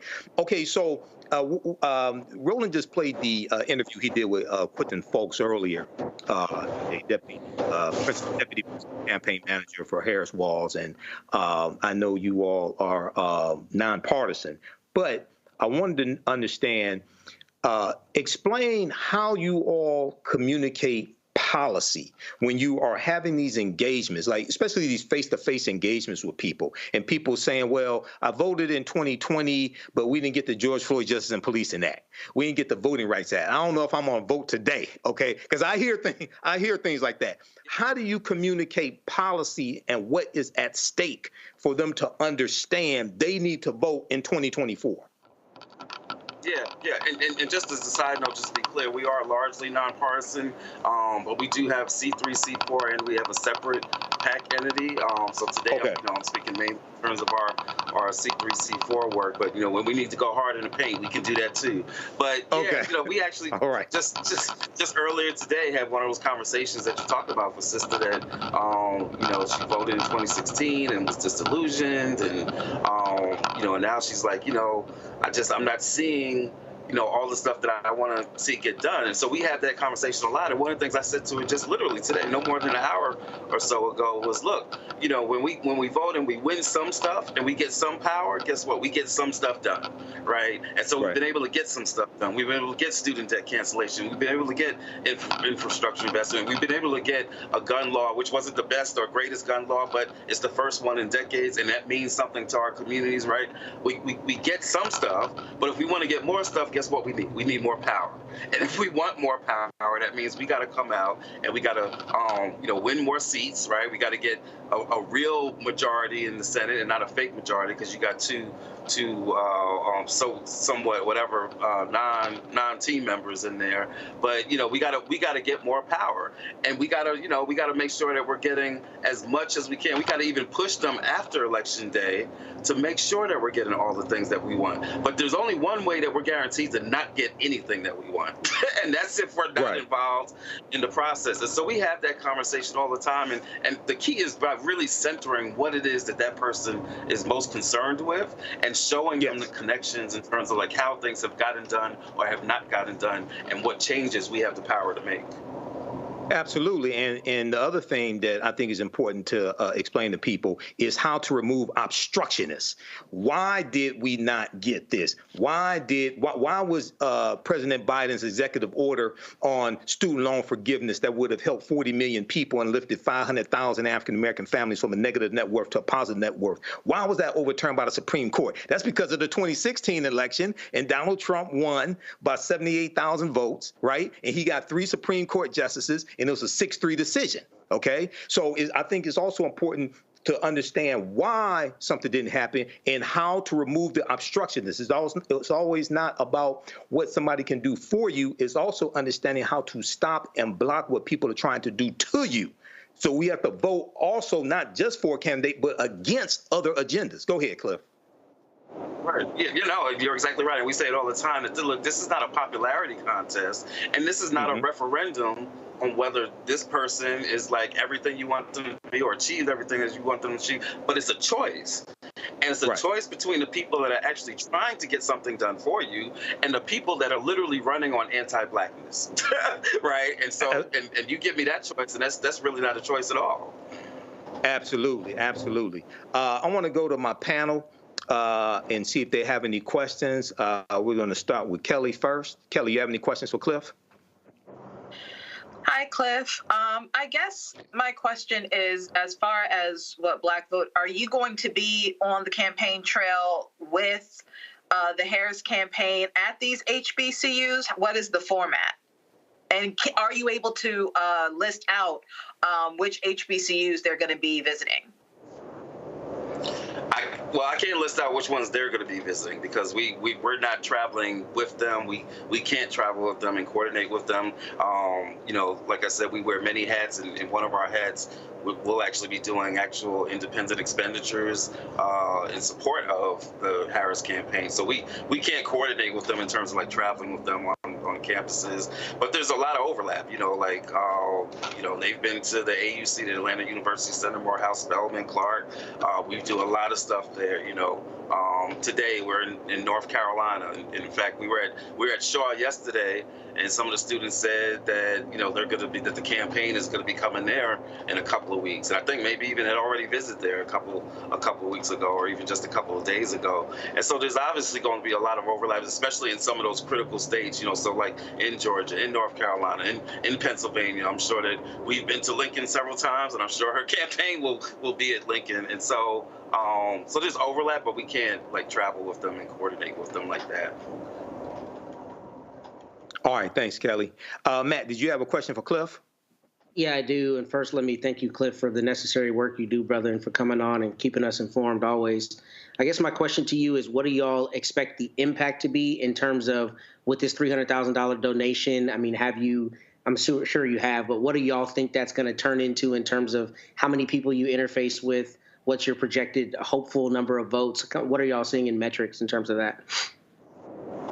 Yeah, I mean, we know that in those states that we've targeted, if we're involving, and we're not necessarily doing all the Divine Nine in each of those states because, that 300,000 can only go but so far. But, if we get chapters and get like 100, say we get 100 chapter members involved in one of those states, we think for every one of those members that's involved, that easily they can. We were just at an event just tonight at Livingstone in North Carolina, and we had students doing texting there. Some of them were Divine Nine members on campus, and we had students who, in the span of an hour, who texted 12,000 people, right? And so you get a 100 or so Divine Nine members who are each doing that, and that adds up. You talk about 1.2 million voters that you could potentially reach. And so, we think that in each of those states that this partnership is going to allow us to touch in one way or another, around 1 million voters, whether that be by text, whether that be by the visibility things that they'll be doing at polling places, whether that be through social media outreach that some of them will be involved in. We think that in each of these states that this partnership has the ability to touch 1 million people. So that was 12 states that we had on there. So, you could easily see us reaching 12 million people. All right, excellent. I'm excited about this. Let me ask you a question, Cliff. More and more people are learning about Project 2025. Now, I was on I was speaking at a virtual town hall last Sunday for the National Association of Black Counselors, dealing with the impact that Project 2025 will have on the Department of Education, because they want to dismantle the Department of Education. What type of conversations are you having on the ground with African Americans as part of this initiative, this D9 initiative, when it comes to Project 2025? Yeah, we're having conversations around Project 2025 in education, as you've said. The threats from not even just K-12, but even at the college level, like the HBCUs that are under threat, like Black history at all levels. But when you look at 2025, one of the main pieces that we often talk about is the impact on law enforcement, right? We know that Trump always loves to talk about, I'm going to send the troops in to Chicago. I'm going to send the troops in to he tried to have troops shoot the George Floyd protesters in 2020, right? But this isn't just words, right? It's a part of Project 2025 where in there they talk about federalizing local jurisdictions, not even just in terms of the police, which, by the way, we also know that Trump believes in them having absolute immunity, but not only just in terms of the police, like in terms of targeting district attorneys that they feel are not being tough enough on crime, right? That they'll have the ability to remove them. And guess what? Like many things in Project 2025, this isn't just them talking about what they want to do. This is an extension of things that they have already done. They have already removed DAs in certain places, whether it be Florida or they've tried to do it in Georgia with Fani or some other places. So some of the things that they're talking about in 2025 are things that they've already started doing, and it's just a matter of them now taking it and putting it on steroids. These are not just bad words. These are not just mean tweets that Trump is talking about. This is an entire framework embedded in Project 2025 that they are prepared to implement on day one, and it is targeting Black folks, whether through education or through law enforcement or through their economic policies. It is a very real threat, specifically, not just to the entire country, but specifically to our communities. Absolutely. African Americans and Latinos are going to bear the brunt of it. We see the attack on diversity, equity, and inclusion in it. We know that Donald Trump on the campaign trail has been saying that if he's reelected, he will give 100% immunity to police officers against criminal prosecution for doing their jobs. OK, so people really have to understand the consequences here. In the remaining minutes here, I wanted to ask you, what are some what has been the response when you talk to HBCU students, when you talk about the $17 billion in funding that HBCUs received from the Biden-Harris administration? Okay, that's a record amount of funding. Okay, we know Trump likes to talk about the bill that he signed, the funding, which is Representative Alma Adams' bill, the Futures Act, I think it was called. And when you really break down the funding, it was actually 85 million going to HBCUs. All 250 million wasn't going to HBCUs. Okay, what is the response when you talk about the $17 billion? Yeah, it's interesting because one of the main issues that when we talk to some of the students, even before they're talking about like the stuff going on in the wider society, in the cities where they come from, or in the cities surrounding the campuses where they're at, a lot of the times the main issues that they're concerned about are their issues on campus, right? It's the cost of tuition, it's the amount of housing that's available on campuses, or the quality of that housing sometimes. Sometimes it's even safety issues, right? And so, when you raise this issue, and sometimes the interesting thing is that they don't see that being connected to politics. They don't see that as being exactly. Some of them do, right? To be clear, some of them do, but you've got a significant chunk that are like, oh, that policy thing is something else, but that's not connected to like the housing on my campus. And so sometimes the conversation is just around helping to connect those dots. Like, where do you think some of these resources come from, right? Where do you think student aid, how do you think that that's determined, and who it is that you think is able to make these decisions? And so the first step is just connecting those dots, and then you can get into like the differences between, oh yes, the Biden administration made this amount available as opposed to the Trump administration that didn't do nearly as much. But the first most basic step is oftentimes just getting them to see the connection between their daily lived experiences on their campuses and federal policy and federal offices and these elections. Exactly. As I explained to people, politics is the legal distribution of scarce wealth, power, and resources.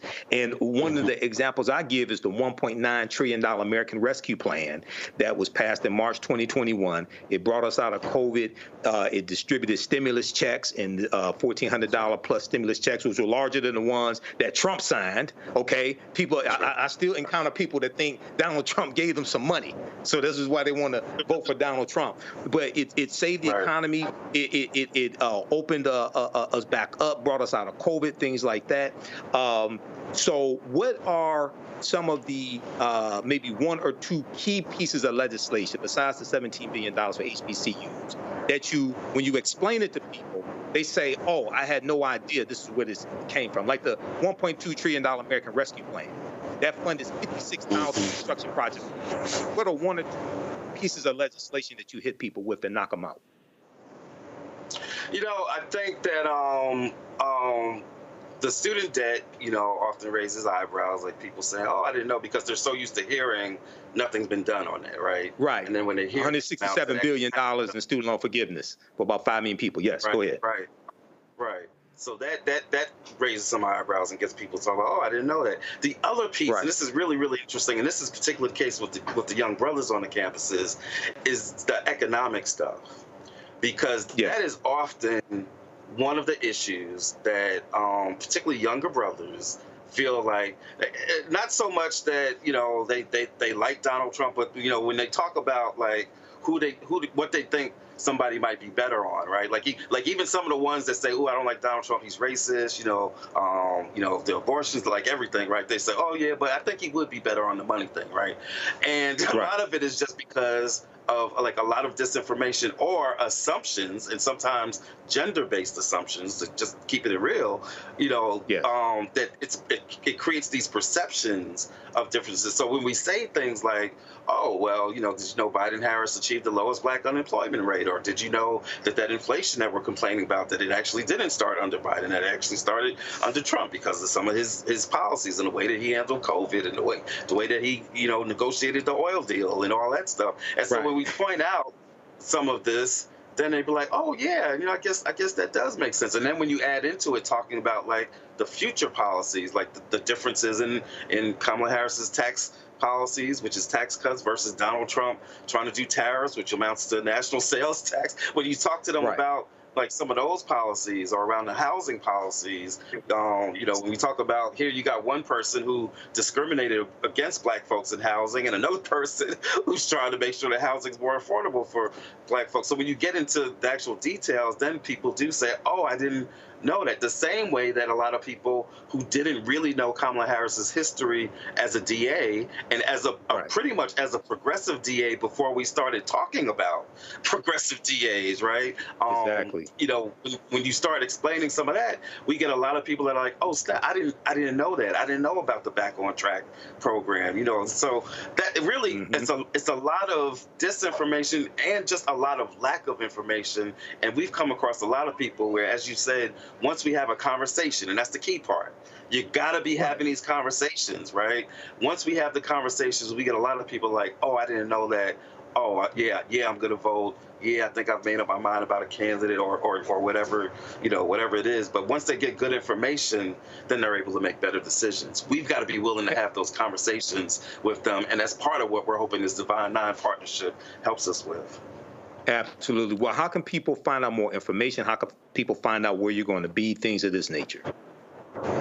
Yeah, well, you can check us out. You can always connect with us on our social media, Black Voters MTR on all platforms, Black Voters MTR. You can send us a text. You can text "We Matter," one word, "We Matter," to this number, 25225, 25225. That'll get you connected with us. It'll let you get more information. It'll let you get updates about our bus tour. It'll bring you to our website where we have our bus tour stops, all the states that we're going to be going to over the next 30 whatever days. And you can come out and meet us, right? Because we got the blackest bus in America, and we're going to be on your street. So get out your house, get out your seat. All right, well, we have to connect when you come to Detroit, brother. We have to connect, man. Well, look, it's always good to have you on. Great work that you're doing. Tell Latasha we said hi as well, okay? Definitely. Thank you. Good to see you. All right, you too. You're watching Roland Martin Unfiltered on the Black Star Network. We'll be right back.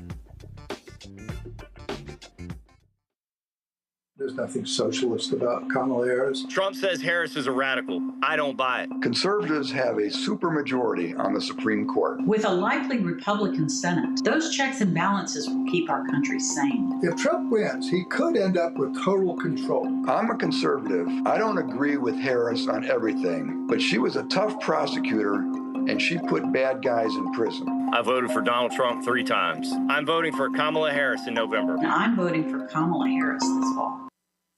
Winners never back down from a challenge. Champions know it's anytime, any place.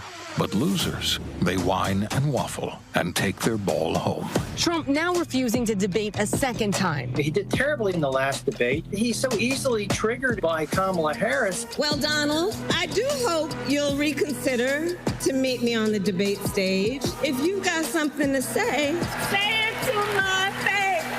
I'm Kamala Harris, and I approve this message. In 2016, Donald Trump said he would choose only the best people to work in his White House. Now those people have a warning for America. Trump is not fit to be president again. Here's his vice president. Anyone who puts themselves over the Constitution should never be president of the United States. It should come as no surprise that I will not be endorsing Donald Trump this year. His defense secretary. Do you think Trump can be trusted with the nation's secrets ever again? No. I mean, it's just irresponsible action that places our service members at risk, places our nation's security at risk. His national security advisor. Donald Trump will cause a lot of damage. The only thing he cares about is Donald Trump. And the nation's highest-ranking military officer. We don't take an oath to a king or a queen or to a tyrant or a dictator. And we don't take an oath to a wannabe dictator. Take it from the people who knew him best. Donald Trump is a danger to our troops and our democracy. We can't let him lead our country again. I'm Kamala Harris, and I approve this message. He told us who he was. Should abortion be punished? There has to be some form of punishment. Then he showed us. For 54 years, they were trying to get Roe v. Wade terminated, and I did it, and I'm proud to have done it. Now Donald Trump wants to go further with plans to restrict birth control, ban abortion nationwide, even monitor women's pregnancies. We know who Donald Trump is. He'll take control. We'll pay the price. I'm Kamala Harris, and I approve this message. Bob and I both voted for Donald Trump. I voted for him twice. I won't vote for him again. January 6th was a wake-up call for me. Donald Trump divides people. We've already seen what he has to bring. He didn't do anything to help us. Kamala Harris, she cares about the American people. I think she's got the wherewithal to make a difference. I've never voted for a Democrat. Yes, we're both lifelong Republicans. The choice is very simple. I'm voting for Kamala. I am voting for Kamala Harris. IVF is a miracle for us because it allowed us to have our family. After having my daughter, I wanted more children, but my embryo transfer was canceled 8 days before the procedure. Donald Trump overturning Roe v. Wade stopped us from growing the family that we wanted. I don't want politicians telling me how or when I can have a baby. We need a president that will protect our rights, and that's Kamala Harris. I'm Kamala Harris, and I approve this message. When you talk about blackness and what happens in black culture, we're about covering these things that matter to us, speaking to our issues and concerns. This is a genuine people-powered movement. There's a lot of stuff that we're not getting. You get it, and you spread the word. We wish to plead our own cause. Too long have others spoken for us. We cannot tell our own story if we can't pay for it. This is about covering us. Invest in black-owned media. Your dollars matter. We don't have to keep asking them to cover our stuff. So please support us in what we do, folks. We want to hit 2,000 people, $50 this month, raise $100,000. We're behind $100,000, so we want to hit that. Y'all money makes this possible. Checks and money orders go to P.O. Box 57196, Washington, D.C. 20037-0196. The Cash App is $RM Unfiltered. PayPal is R Martin Unfiltered. Venmo is RM Unfiltered. Zelle is Roland at RolandSMartin.com. This is Essence Atkins. What's the love king of R&B, Raheem Devon? It's me, Sherry Shepard, and you know what you're watching. You're watching Roland Martin, Unfiltered.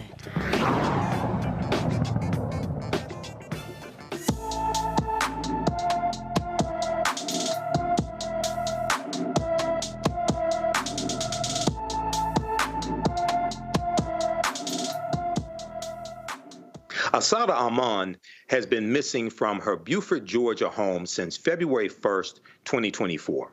The 16-year-old is 5 feet 5 inches tall, weighs 100 pounds, with shoulder-length black hair and brown eyes.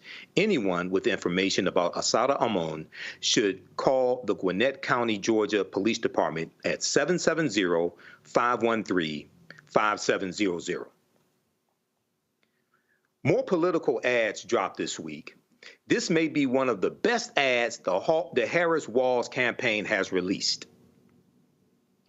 Kamala is mentally impaired. Joe Biden became mentally impaired. Kamala was born that way. I could stand in the middle of Fifth Avenue and shoot somebody and I wouldn't lose any voters, okay? It's like incredible. They're poisoning the blood of our country. That's what they've done. They poison mental institutions and thin air. I'm repeating them because my constituents are saying these things are happening. I mean, but there's no yesterday, evidence. A video came out of a migrant 30 miles away eating a cat. Clearly, these rumors are out there because constituents are seeing it with their own eyes, and some of them are talking about it. Now, look, we also have to talk about that here in this country, anything is possible, that nothing is out of reach. And America, where we care for one another, look out for one another, and recognize that we have so much more in common than what separates us.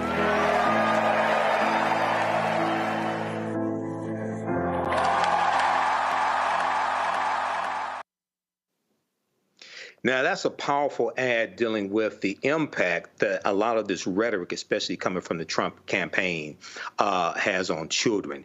There's another ad, the Veterans for Responsible Leadership ad. They dropped this ad as well. Let's take a look at that one. I served in the U.S. Navy. The United States Army. Lieutenant Commander, U.S. Navy. Flew F-18s for 12 and a half years. Former captain of a nuclear submarine. Donald Trump has called veterans losers and suckers. I'm not a sucker. I'm not a sucker. I'm not a sucker. And my friends who died are not losers. I'm not voting for Trump. Because Donald Trump is unfit. Unfit for office. Unfit to be commander-in-chief. America is better than Donald Trump. Don't be the sucker that Trump thinks you are by voting for him.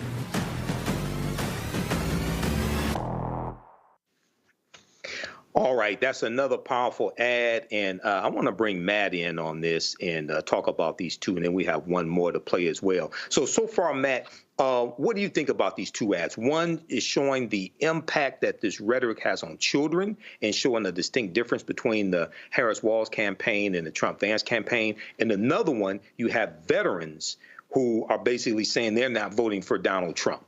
Well, what are your thoughts on this?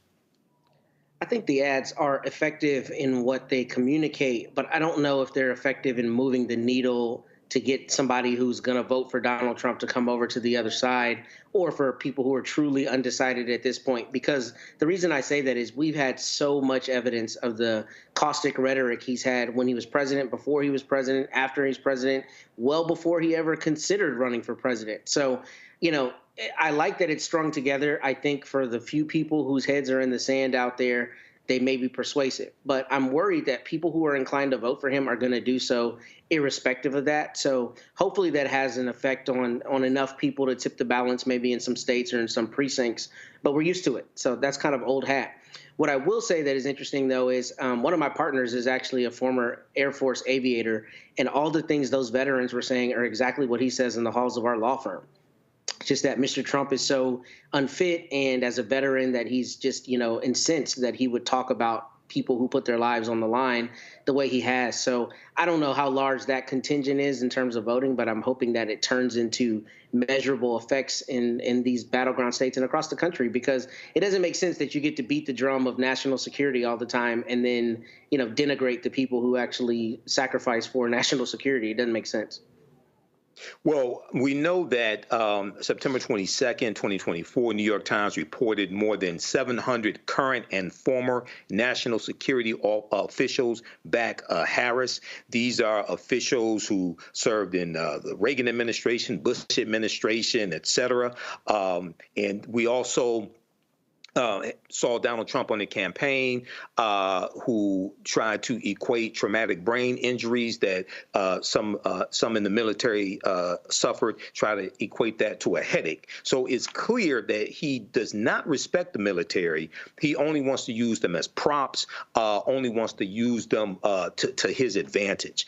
We have one more dealing with business leaders that we're going to go to. The business leaders for Harris released this ad.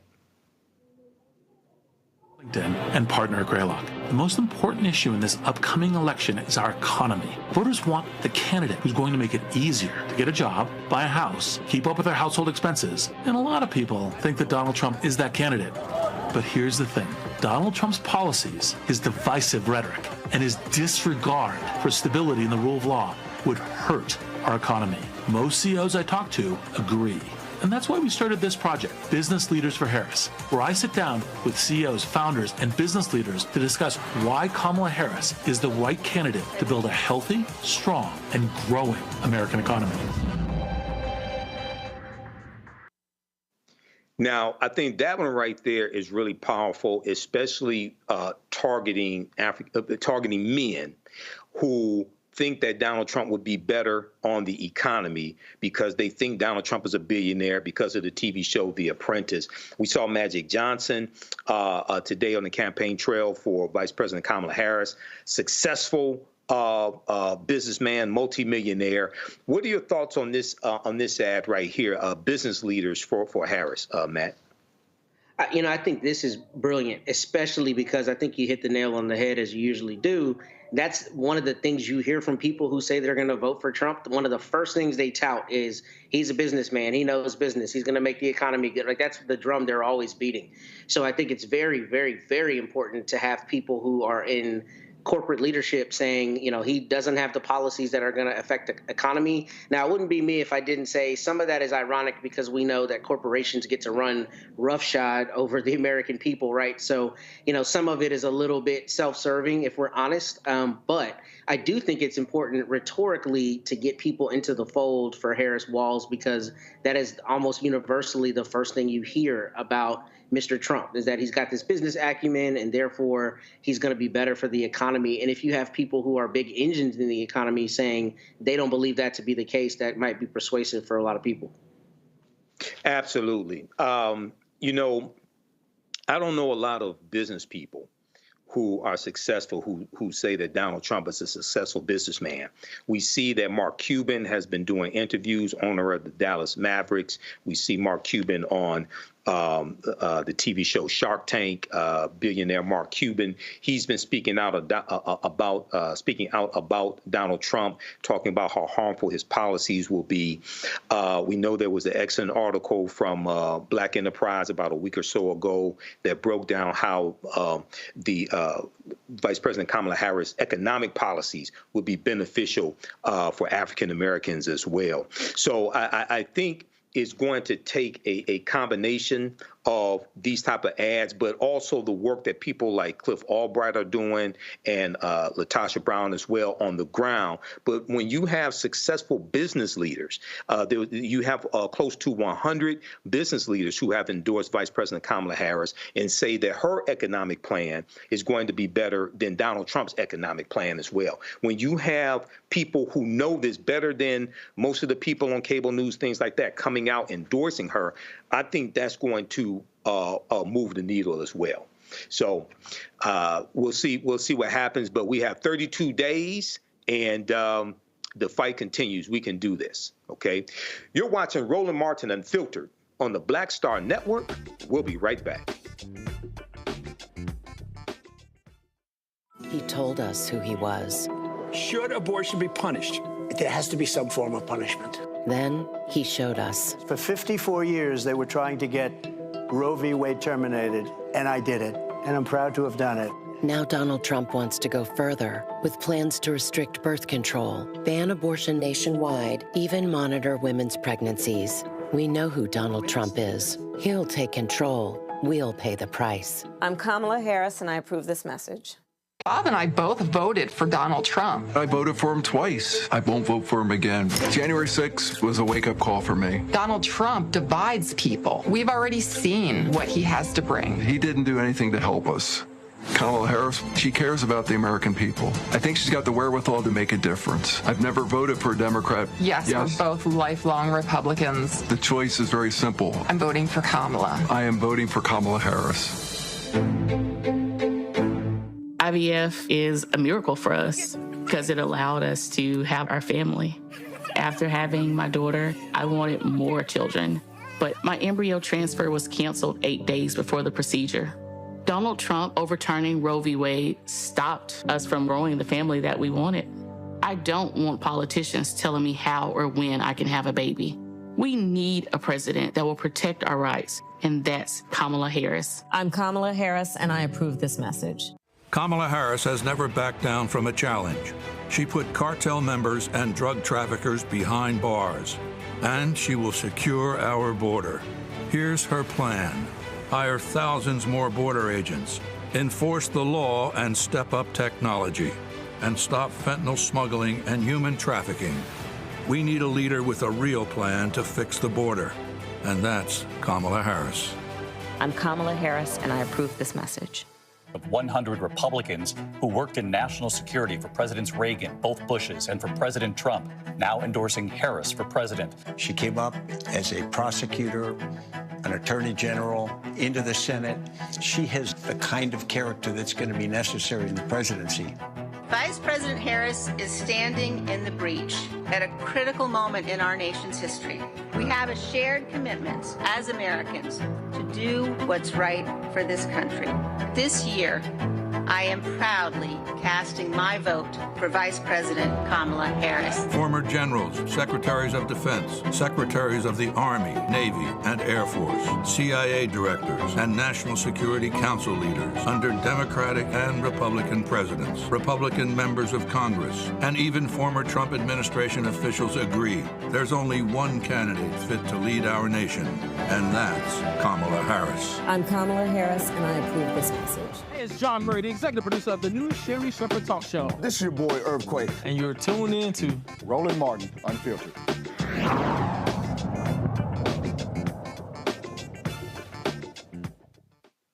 A federal judge in Texas says Daryl George can proceed with his case against Barbara Hill High School for suspending and keeping him out of the 2023-2024 school year for not cutting his locks.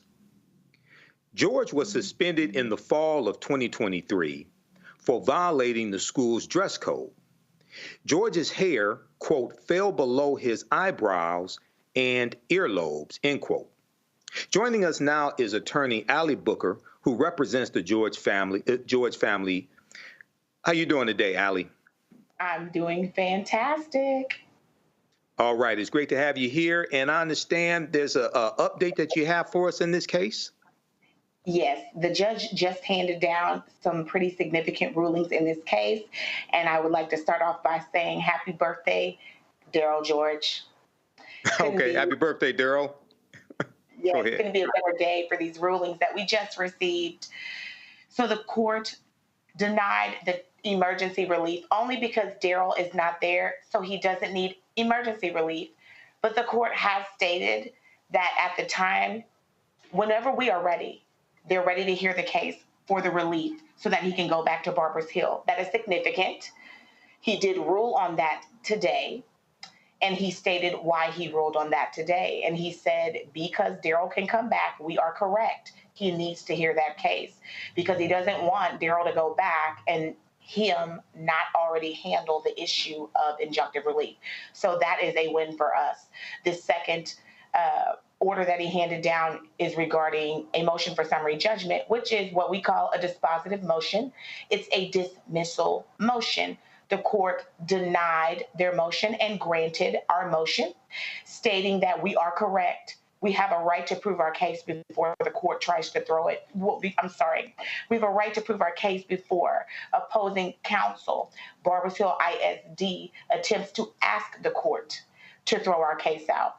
This is monumental because in the DeAndre Arnold case, they have a big issue pending at the Fifth Circuit, and that issue is whether or not they can be deposed and it can be used.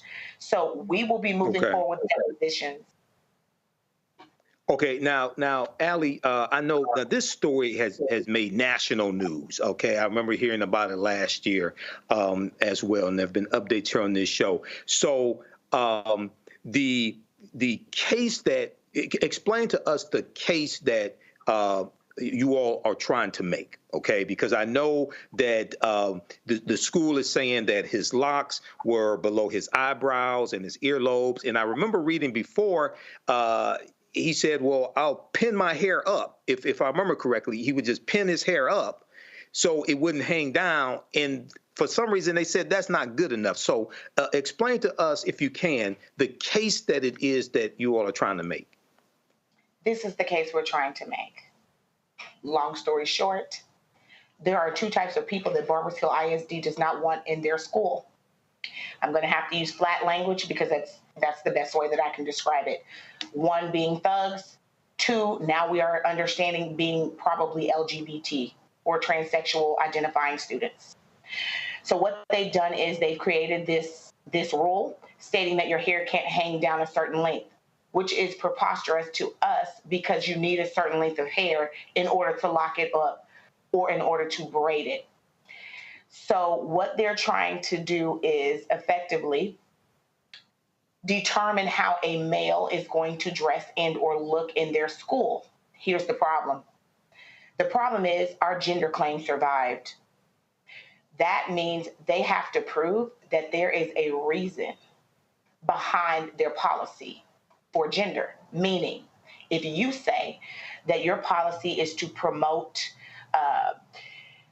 that children have to learn how to be obedient. And one of the things that they discussed yesterday was the military. We have to, get children ready for the military. We have to teach people how to be respectful of the government. We have to teach them how to follow rules. And our goal is to have them succeed in life and make good grades. Well, you have to tell us now, you're going to have to prove how that's different for girls and boys. They're going to have to show statistics and research that show that girls and boys learn differently so that a girl whose hair is long can learn, but a boy cannot. Okay, so when they make the argument, and Matt knows this because he's a defense attorney, when they make the argument, they have to prove in court, they have to provide evidence to back up that argument. Okay, this is what you're saying. Okay, absolutely. I totally understand that. Matt, do you have a question for Allie? Yeah, first, though, I want to give her flowers. I have actually read your complaint in this case because I had somebody walk in my office that I thought was going to be bringing a similar case. And I want to commend you first. You've done fantastic lawyering from the beginning on how you set this complaint out. And I want everybody listening to know what makes this case especially hard is the Fifth Circuit and our courts here have given so much latitude to school districts. It is almost impossible to get a school district basically off the decisions that they make because the courts give them so much latitude. They let them make these asinine rules. So this case is harder than most. So I want to commend you first, Allie.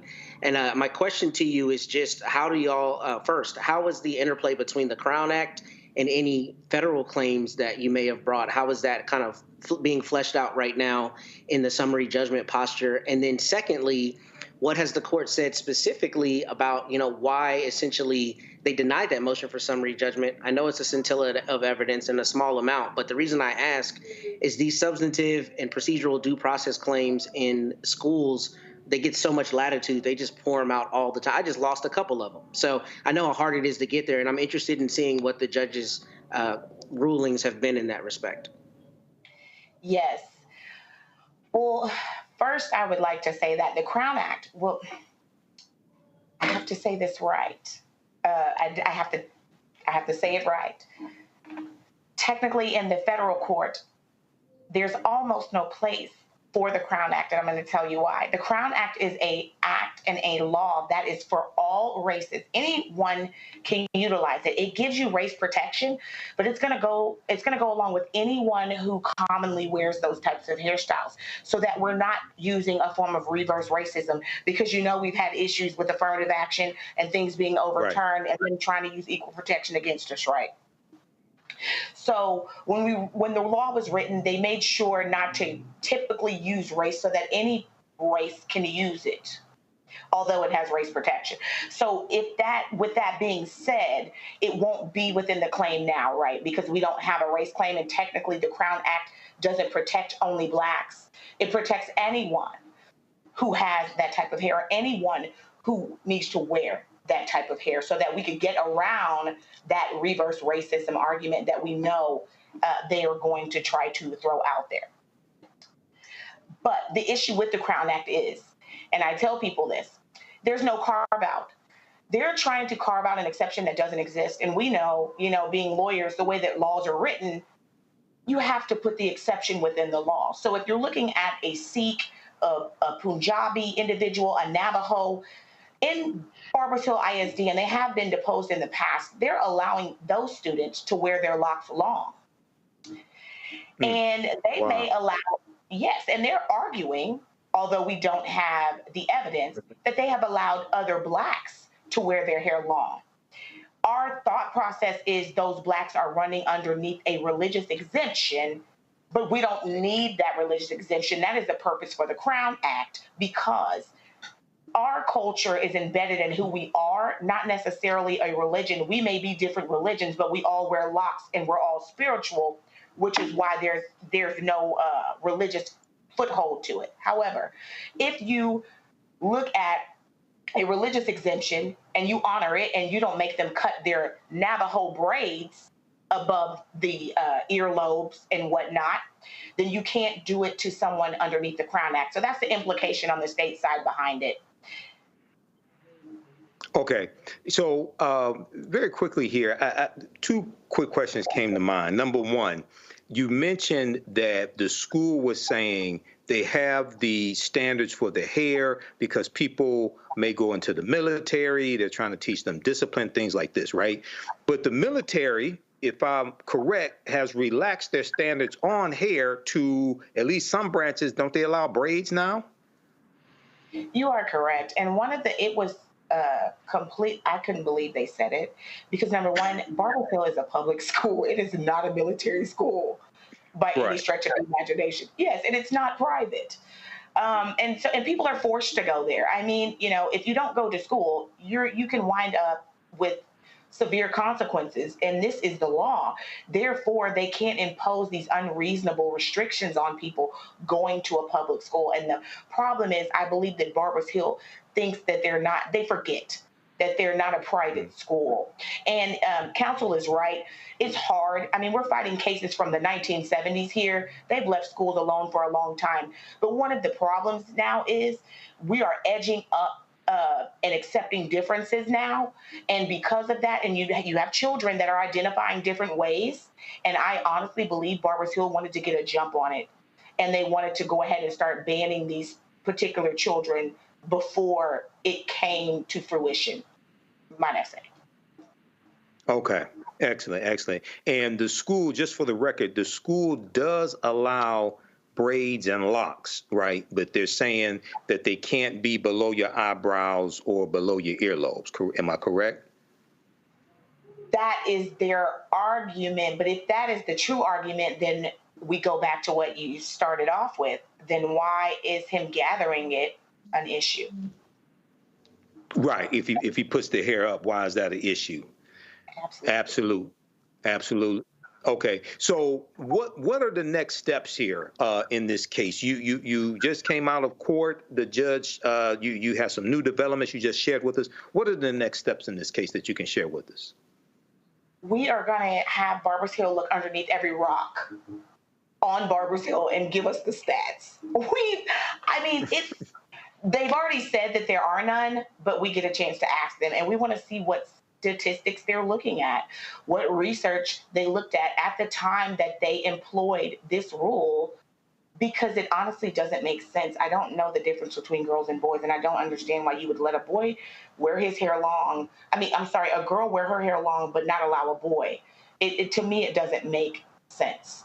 And that's what we're getting ready to do. We are getting ready to depose them, and we are going to ask them for the statistics. We are going to have to get information about the students, the individuals who have been granted exemptions, to see what exemption they're running underneath.